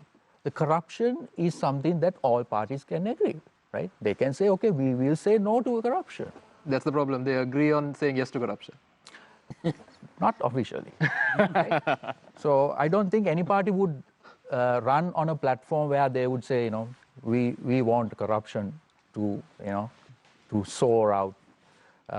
So everyone would agree with that, and people would agree with that, right? So that is something, and there are other topics, other areas that the multi-parties or bipartisan cooperation can be gained. So I don't think we have stopped for a moment and thought about getting this done. So on that issue, really, yeah, even in a divide, even a political, various parties, there are certain issues on which they can agree. Where they, for example, the port city issue. Every political party, every person on the divide, they said we are not against the port city. If you listen to the debates, or even the leftist parties also say we are not against the port city. But then the means of achieving that goals, there was a major division. Similarly, taxation came into discussion a lot in that. Yeah, it also came into a discussion a lot. But more than that, it was sort of the fear of supernatural powers that was given to the commission. And if you see with the intervention of the court, when one word was changed, that is the law. When concord was changed with decision, whole thing was it became constitutional. Otherwise, it was unconstitutional. So even if you see the fertilizer issue, burning issue, everyone is saying yes, organic fertilizer is better than chemical fertilizer. But the method and means how you are doing it, there is a major disagreement. So there should be leadership, where there can common ground and agree. Even on corruption, as you say, there is issue. Strengthening the public sector, yes, you can do. But then you have to come to that common ground there. So in Sri Lanka, we know the solutions for the problems and we don't want to fix it. That's part of the South Asian mentality. Professor Dunusinghe, if I just want to, actually, Mr. Tendukon, I'd like to get your opinion on this first and then move on to Professor Dunusinghe. A former deputy governor of the central bank, writing in a daily newspaper, says that in response to the central bank governor's plea for calm and for people to stop speculating and being purveyors of doom about the state of the foreign exchange rate and the country's reserves. This writer, Dr. W. Vijayawardene, former deputy governor of the central bank, says markets do not act in the national interest as Governor Lakshman has wished. They act in collective market interest, wiping out losses and gains and eventually reaching the new market position, the new equilibrium. The role of the central bank is to facilitate this process by conducting prudent policies. Hence, plea for acting in national interest is not a substitute for prudent policy stances. What are the, where is it that in the past couple of years, when we've seen this slide in the rupee, where is it that, what are the prudent policy stances that the central bank should have been taking? What are the wrong positions that they've taken? No, even are there any wrong positions that they've taken? There are, because in the first place, the governor should not have made that statement. It really panicked the whole country, When you say calm down, I mean, he agrees on the one hand that there is something spurred up and then people are disturbed about it. Then he says, just calm down. This is also like the politicians saying, no, we have a plan. Stay positive. You ask a question, the answer is, no, we have a plan. Yeah. But there's no... God only knows what the plan is. Like that, the governor of the central bank cannot make such statements. Calm down. He has to adjust his policies so that the people accept those. Today, there are some lot of disparities in these policies that the central bank has given. We were talking about the interest rates. We were talking about various other things which are not matching properly really. And then for me, I fully agree with Dr. Vijayawardene. He has very correctly analyzed that situation. And he very rarely makes statements like that, but he has made it. I think it has come to a situation where he has to say that. Now, one reason, in my own opinion, they are shunning going to the IMF is the conditionality that is going to follow ipso facto automatically if you go to the IMF. It comes with structural reforms. No, monitoring the activities of the central bank. One of the cardinal things that the IMF is interested today is in the world economics, global situation. They are interfering in governance, where corruption is addressed. It is mandatory that the borrowing countries, the borrowers, have to agree their interference with the governance. I think this is one factor that deters the central bankers and a lot of people in the government as well, not to rush to the IMF, keeping it as the last resort. Professor Dunusinghe, when you see what are the prudent policies that the central bank should have been taking? As at the moment, I think.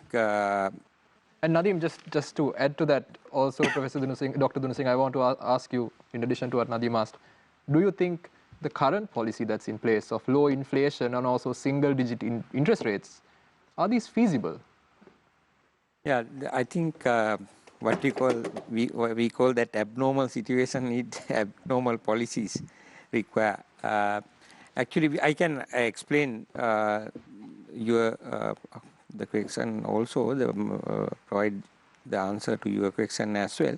Now, if I go to first looking into the policies or the steps taken by the central bank at the moment in controlling or maybe shall we say managing the situation what we have faced, I think central bank has almost taken all the steps in controlling the outflow of foreign exchange, and limited options are available at the moment. Rather than tightening some of those, I don't think that there are other measures that it could take. So in that context, one of the prudent measures, to my understanding, is to advise the government, or as it advised with respect to this, what we call that ban of importation of some of the luxury goods, advise government on basically to go with the IMF at this moment, rather than getting the situation further worse. What the central bank has advised that. Yes, central bank advice basically said central bank can initiate a dialogue with the relevant parties in the government. What they should do. At the end of the day, it is a kind of a political decision. No, but the government is not listening, no, Yeah. Dr. Dunusinghe. Professor Dunusinghe, I don't know if you recall, some time back, the president had the finance authorities, including the governor of the central bank, and he was lambasting them for not using tools. And ever since that, then it seems the only tool that the central bank has used is money printing. Money printing. Is that the only tool in the toolbox? No, I mean at the moment. The toolbox of modern monetary theory, is that the only tool? Print more money? No, at the moment, I think we need to keep that in mind. We have to keep it in mind that the central bank, full of experts in respective field, they also look for various options where they can really work. Okay. Now, government may ask to, reduce this much and ask banking sector to grant this much of loan at this much, at this level, this rate, or that way the government, the policymakers, or the what we call the political authority could request. But central bank assess the effectiveness of such policies and only on that basis make the decision. So I think central bank, the officers are well experienced and they are aware of the policy measures. And one can, this is what I earlier also stressed. That is one of the very sad, it has become a very sad state of affair at the moment to put the blame on the institutions when the political leadership fail. But Dr. Dunusinghe, just to But clarify, is it the political leadership that has... Nazim, sorry, just to clarify, like, can you explain to us how much autonomy does the central bank exercise? Does it have enough autonomy, or does it need more autonomy? No, at the moment, I think we don't see a autonomy. Actually, the previous government aimed at providing some autonomy, taking it out of the, finance ministry. So thereby, trying to make the central bank a kind of autonomous that was a big institution. problem, No, it created a problem. No, that was a big issue because that was the first time that the Ministry of Finance didn't have control of the central bank of the country. Yeah, that was Ranil Wickremesinghe who had control of the central bank of the country. Now you are saying that's a Generally, good I decision. mean, the principle is this. That's the first time that has happened in the country. If you have to separate out the fiscal and the, in principle, that is because otherwise what happen is there could be a lot of, it could lead to, some, what we call some policy kind of classes. So because that gave way to the friends to get together and rob the central bank of the country. No, historically in Sri Lanka, our how our mind work, the Ministry of Finance would control the treasury as well as the central bank. Generally, there is a long history with respect to central bank autonomy. Autonomous central bank, independent central bank. Okay, so in that case, independent central bank really look after the the inflation, the internal stability and the external instability. It look after the exchange rate, the balance of payment related area, as well as the internal stability, price inflation. Now even the inflation is targeting. Based on the activities of past governors of the central bank, Dr. Indrajit Kumar Swamy did a sounding job. Is that what you're trying to say? No. I'm not trying to say that a particular individual work well or not.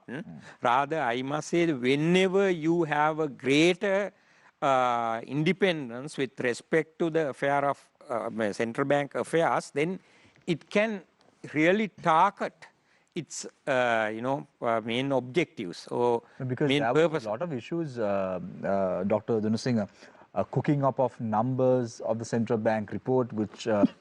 Tendukoni is having on his table right now. All these allegations were leveled at the central bank over and over the years. So whether or not the Central Bank of Sri Lanka was independent or not is a big question mark, isn't it?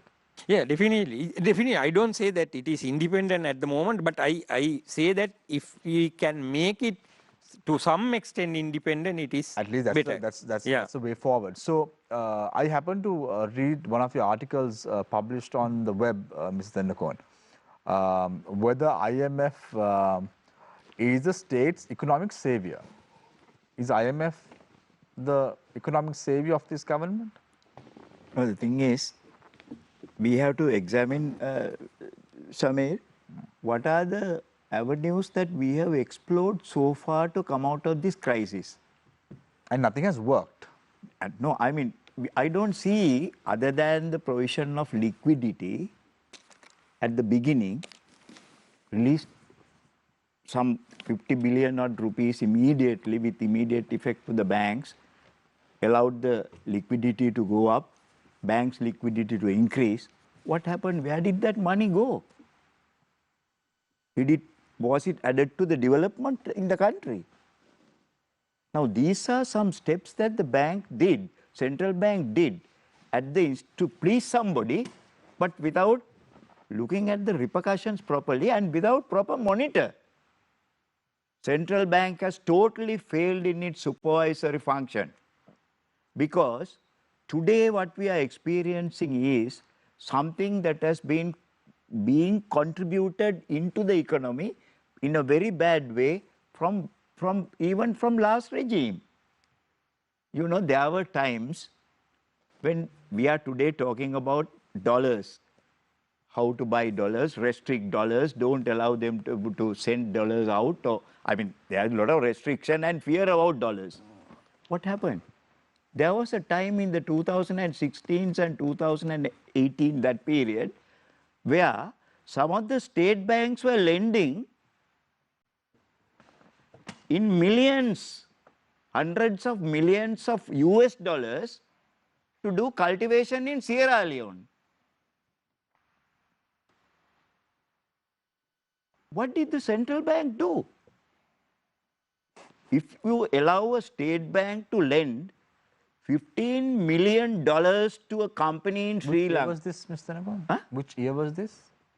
2018. 2018. 2018. A company was given 15 million US dollars from a state bank to grow sugarcane in Sierra Leone. I saw the paper, the board paper, and in that board paper, the people down the line have said this is a highly unwarranted and a bad decision because we are not able to monitor the utilization of funds of this loan. What is happening in Sierra Leone? See the value of those monies and how much is today lying as non-performing loans in some state banks, that money that have been lent to build hotels in Maldives in foreign currency. You give the loan today, in 6 months' time it goes bad. These are things that have been contributory done by the banks without the thing being monitored properly by the central. They have failed totally in their role. So you're saying also in this article, just if you don't mind, Mrs. Denagon, you're saying at the end, in this trying time, let us resolve to choose the best suited instead of choosing what is best for some. Yes. So what is the best choice? No, why I chose to say that was, you know, we see there is a conflict of opinion and also direction about going to the IMF. Right. Because some people don't like it for some personal reasons.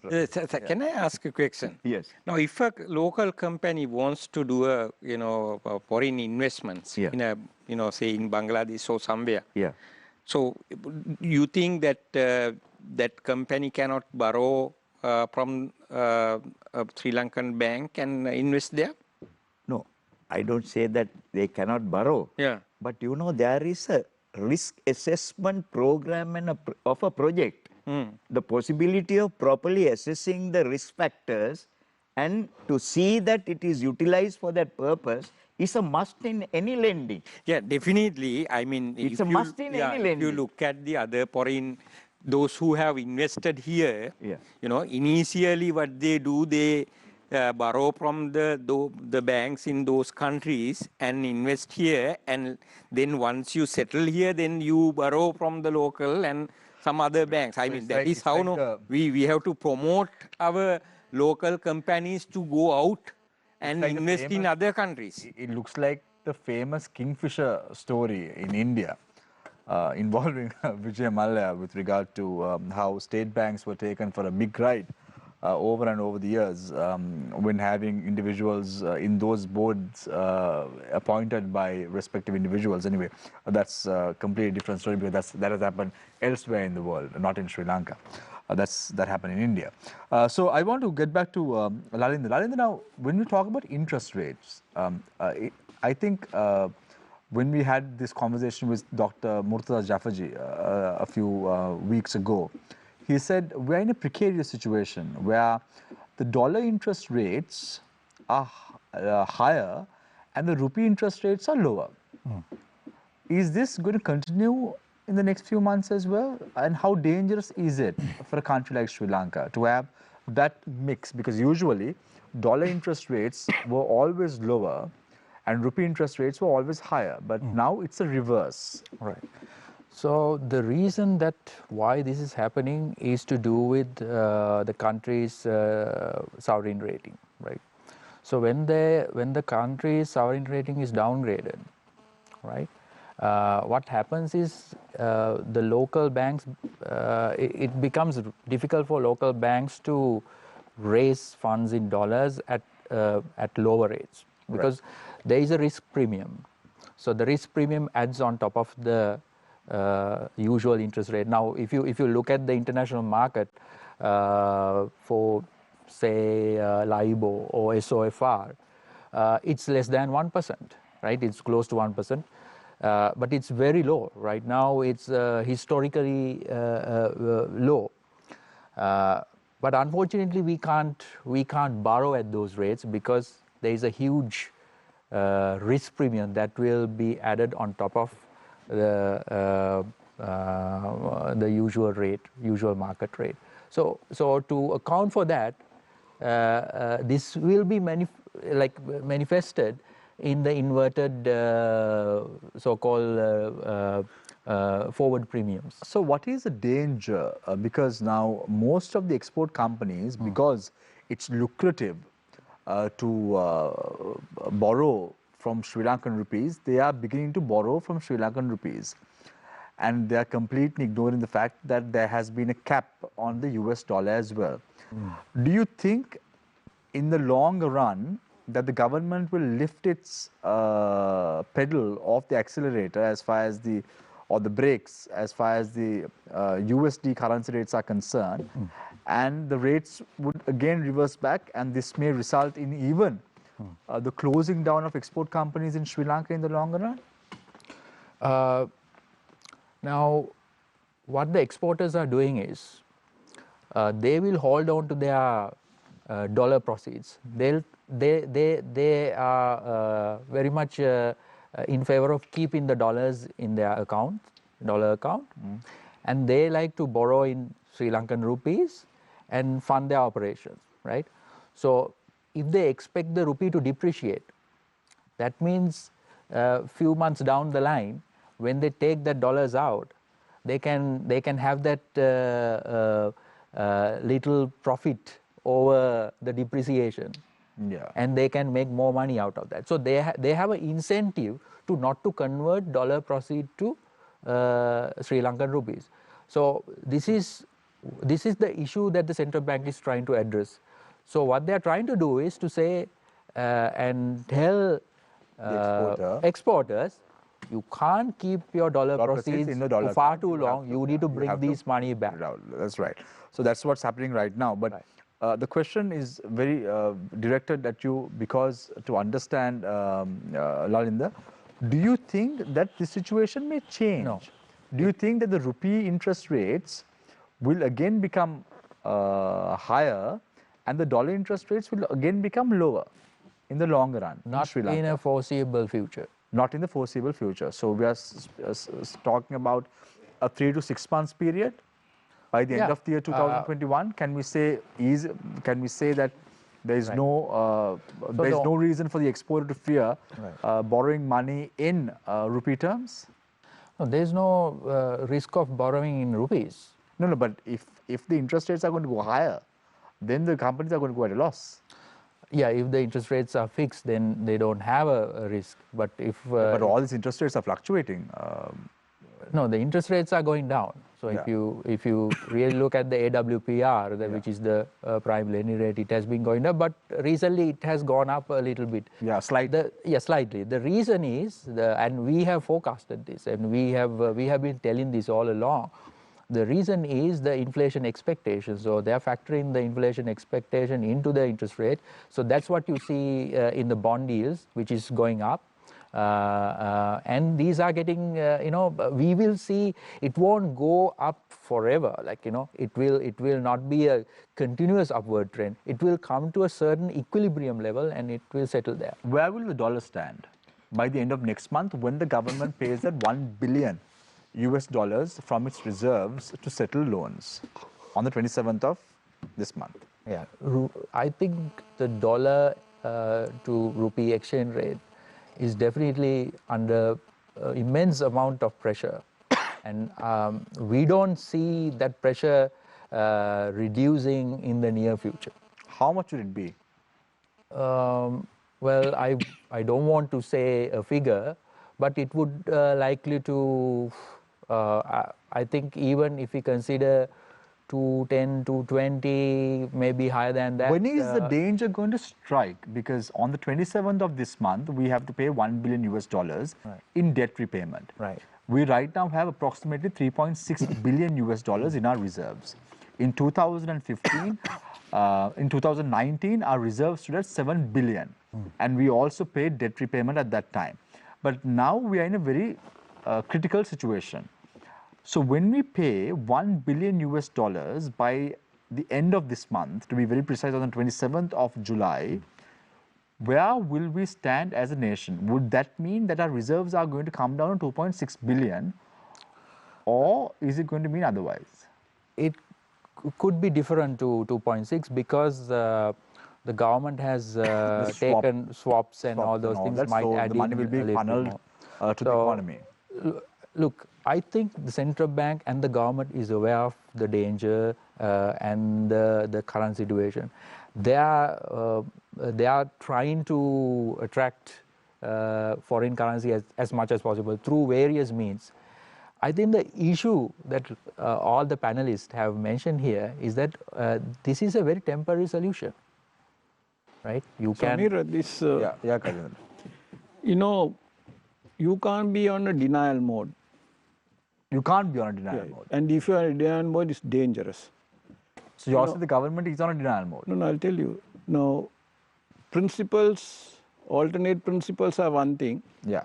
End of the day, what is the ground reality, tawdry reality? Whatever said and done, said it is at the moment there's an acute shortage of dollars. If you go to even the companies where they have to settle LCs, which have been opened 3 months due, few $100,000, it's difficult to get, right? And if you see the informal market also, they are saying dollar is in shortage. The informal market said the dollar rate was 225, Friday was 235, today they are saying 231, 232. This has to be addressed. You can't hype situation, say this is speculators are doing this, you know, certain opposing sections are doing this, media is hyping it. You know, if you have a problem, you have to deal with the problem. Otherwise, it'll be, if you don't deal with the problem, what you will get is disaster. And when disaster happens, you can't measure. So I think it's time. There, you know, sense comes in where we deal with the problem. Yes, we have a problem. There is no question about it. And we have to deal with the problem. So, Gajendra, I'm just trying to figure out now. A few weeks ago, the government wanted to bring in 227 luxury vehicles to the country. However, that was reversed later on. Where did the government find these dollars? This is what you know, there is nothing, we are in there is two worlds in this country. No, I don't understand. That's what I'm asking you. There is two worlds in this country. One is, you know, doom and gloom. Other one is tickety-boo and it's a state of ecstasy. So, you know, even if they were doing it, and now they are not bringing it. Now they have cancelled it. They are cancelled it. No, but they were intended to bring it down. This thing. But we're still going to upgrade the fleet of the SLAF though. Yeah. Now the point is, you can do all that. Tawdry realities have to be met. You have to have foreign currency. Now the critical factor is how this country is going to manage the next 6 months in foreign currency. It has to be managed because the hyped up debate about IMF, you know, we have allocation. Sri Lanka has its allocation which has not been used, that has to be initiated. The application has to be raised. Yes, and it will take few months, at least 6 to 8 months. If you expedite things, it can be 6 months.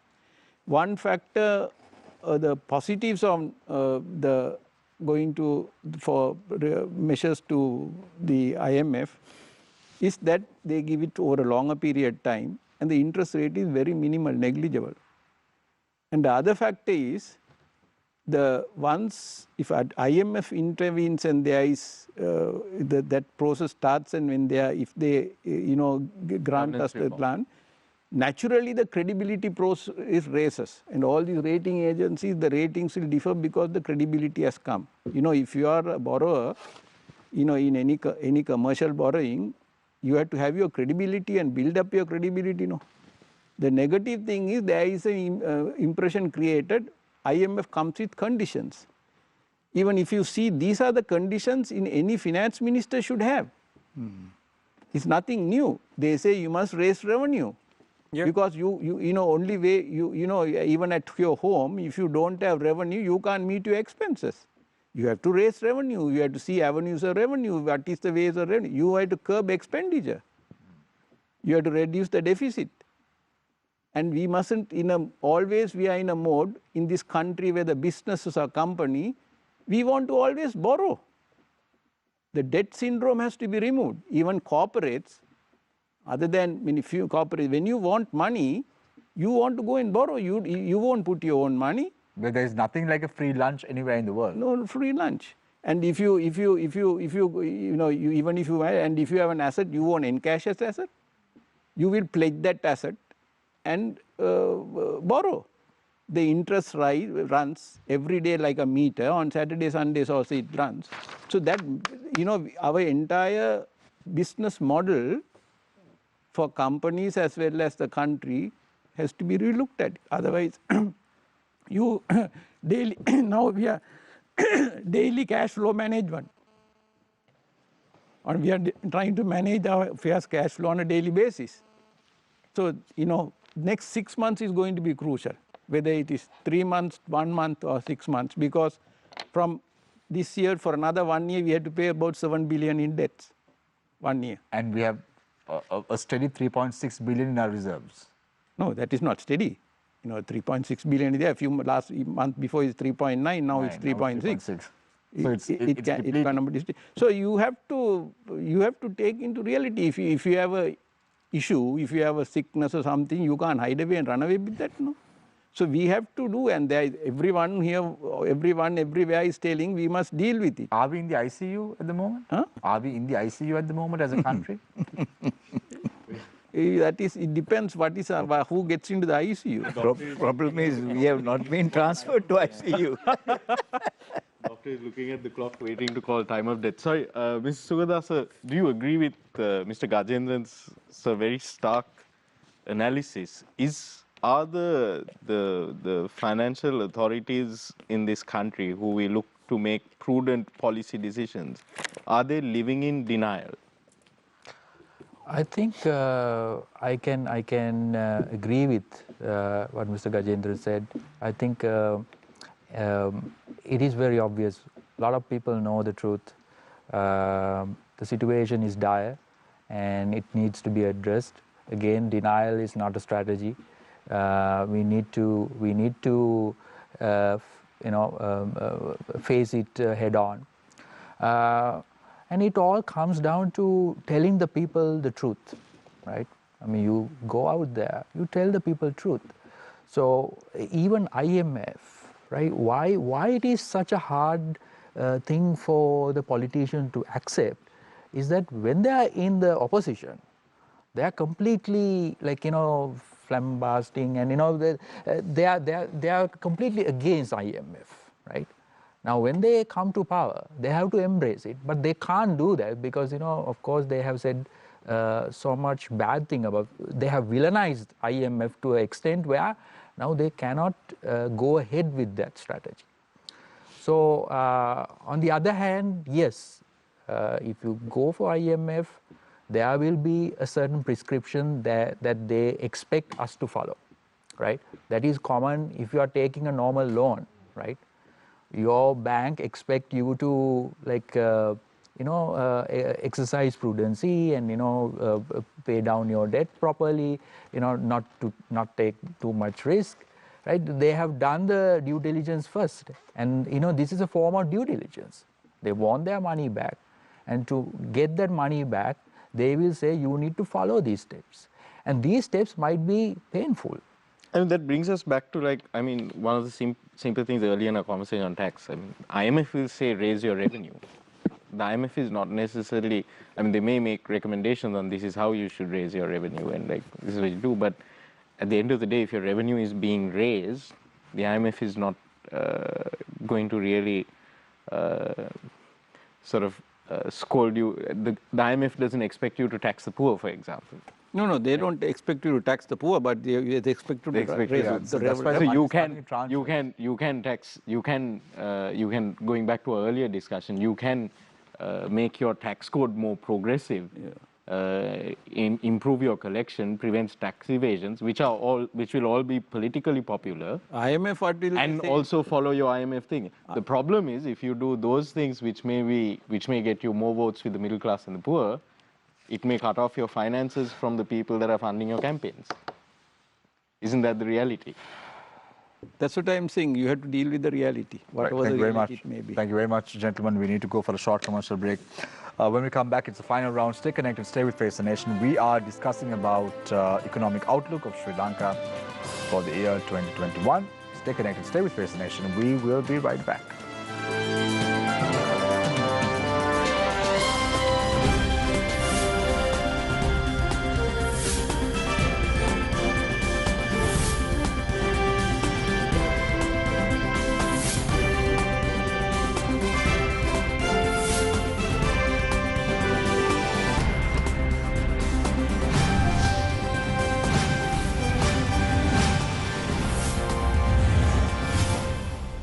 COVID-19 සඳහා ආරක්ෂිත පියවර. නිතරම හොඳින් සබන් යොදා දෑත් සෝදන්න. සබන් හෝ විසබීජ නාශක මධ්‍යසාරයක් භාවිතා කර දෑත් පිරිසිදු කරන්න. සැමවිටම අන් අය සමග මීටරයක දුරස්ථභාවයක් පවත්වා ගන්න. හැකි සෑම විටම නිවසේ රැඳී සිටින්න. නිරතුරුවම නිවැරදිව මුඛාවරණ පළඳින්න.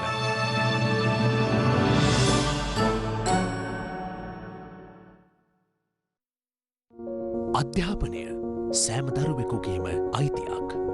කිසිම හේතුවක් නිසා කිසිම දරුවෙකුට ඒ අයිතිය අහිමි කළ යුතු නැහැ. ඒ උදාර අරමුණ වෙනුවෙන් අපෙන් ඔබට ගම්මැද්ද තක්සලාව. Free to air. සතියේ සෑම දිනකම උදෑසන 8ට TV1 බලන්න.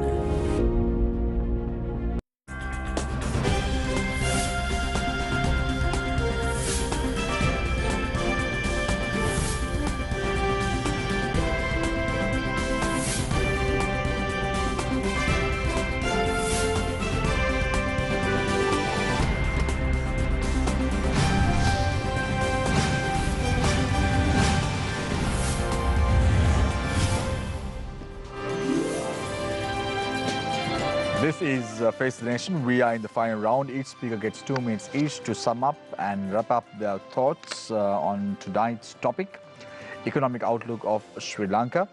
Let's start off the final round with Dr. Priyanka Dunasinghe, Senior Lecturer of Economics, University of Colombo. Yeah, basically I would like to summarize only 2 key points. Number one is that what I started my discussion related to this fertilizer subsidy. It's not fertilizer subsidy, ban of fertilizer, chemical fertilizer. Actually, what I want to stress in this context is that this particular ban not only, not just it affect farmers, but it affect across the all entire value chain. So there are people who collect, who transport, who sell, and finally the consumers. So policymakers or the decision makers must be careful in understanding the impact in terms of job losses and income losses. So it is not that simple as it say just to compensate farmers. It goes beyond, and also at the moment there are some commercialization within this what we call commercialization in farming with respect to vegetables, fruits, and what we call other peel crops, even paddy. So these activities could get discouraged as a result of this type of decision. So it is important to reconsider it at this moment. The second one I want to stress is that actually at the moment we all agree we are in a crisis, and government must and in particular the responsible ministers must speak the truth and let public know the real issue and implement the most appropriate policy measures rather than sticking to some of the political ideologies of, we don't go with IMF and we don't borrow from foreign multinationals. We don't borrow foreign, we don't borrow, rather we look for FDI. These are, to my understanding, really, those such statements make no sense. And very importantly, I understand this Sri Lanka as a kind of a patient who needs blood from out. And if you do not inject some blood at this moment, the patient get further weaker and weaker. So you can have a lot of dreams with respect to, expanding domestic production, integrity, proud, prosperity and splendor, and all these words may be there. But at the end of the day, if you do not manage the present economic crisis in a proper way, thank you very much. Really it could lead to a disaster. Thank you very much, Dr. Priyanka Dunasinghe, Senior Lecturer of Economics, University of Colombo. We now move our attention to N.R. Gajendran, Tax Specialist and Chairman of International Fiscal Association of Sri Lanka. Sri Lanka is a democracy. Democracy, they say, is the worst form of governance, but the best we have. In a democratic environment, ordinary people are expected to perform extraordinary functions. And if these ordinary people who have to perform extraordinary functions fail, the democracy also can be questioned. There are two features the ordinary people should have to perform this extraordinary function. One is honesty, other one is critical intelligence. Honesty is not a virtue. It's a minimum requirement for human bilateral and multilateral relationship. Other one is, I say, critical intelligence. That is, they must have deep-rooted knowledge, information, expertise to make considered decisions. Now, Sri Lanka might have many deficits.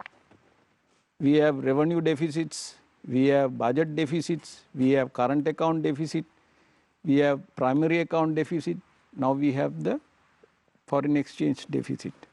But there is one deficit that we have to look at and take control of. Is the trust deficit. Trust is built when human relationship, trust is built between interaction. I think trust can be built through communication, because when two people are there and one person communicates, there are three messages. What I want to say is one, what you understand, what I want to say is one, what I say the other, and what you understand is the third thing. So unless we deal with this issue and consciously deal with it issue, we are going to continuously face challenges. I believe we are all living in hope. Sri Lanka will not go into further crisis. Maybe the blessings of Almighty is there that our hopes will be fulfilled.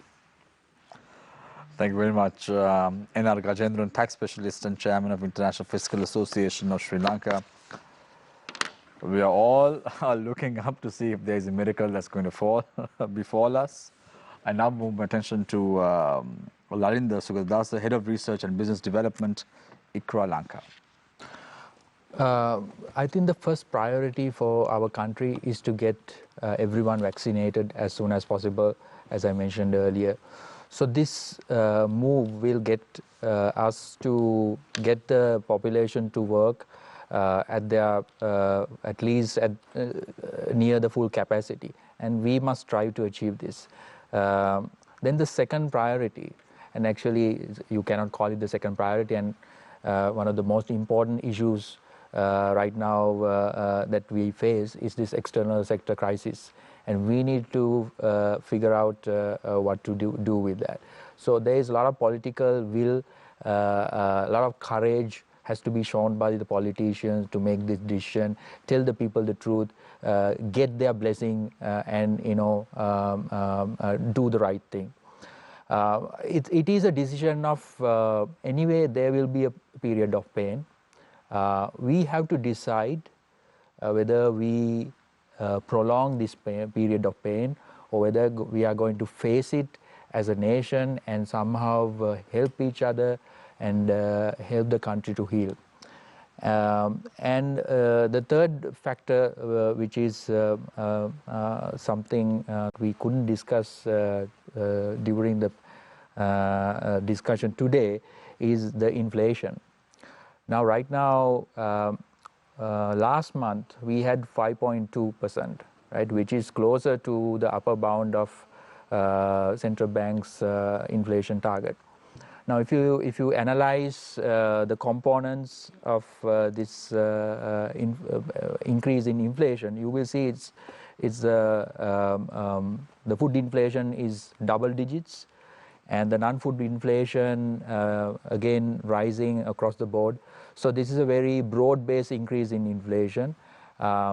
The reason is obviously the import restrictions and some of the production shocks that we see in the economy. So these needs to be addressed, because we can't get the consumer confidence to go down and their spending power to go down. The only option is to allow some relief to the consumers as well. So these are my thoughts. Thank you. Thank you very much, Lalinda, for joining us this evening on the show. Mr.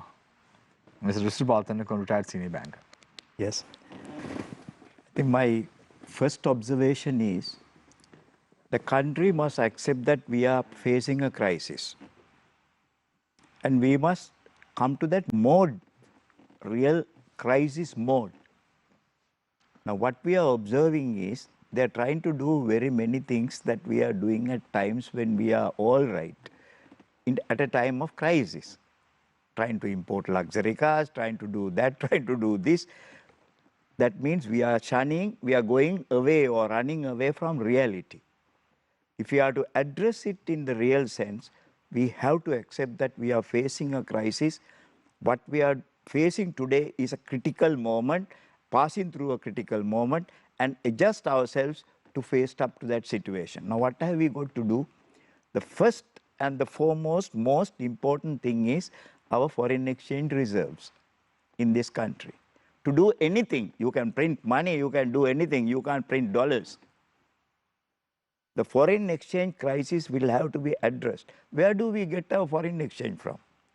Our exports. Mainly, the agricultural exports cannot be killed even temporarily. They have to be sustained and maintained. That is where the priority addressing and doing the right thing in the correct mode while you are in the correct mode has to be done.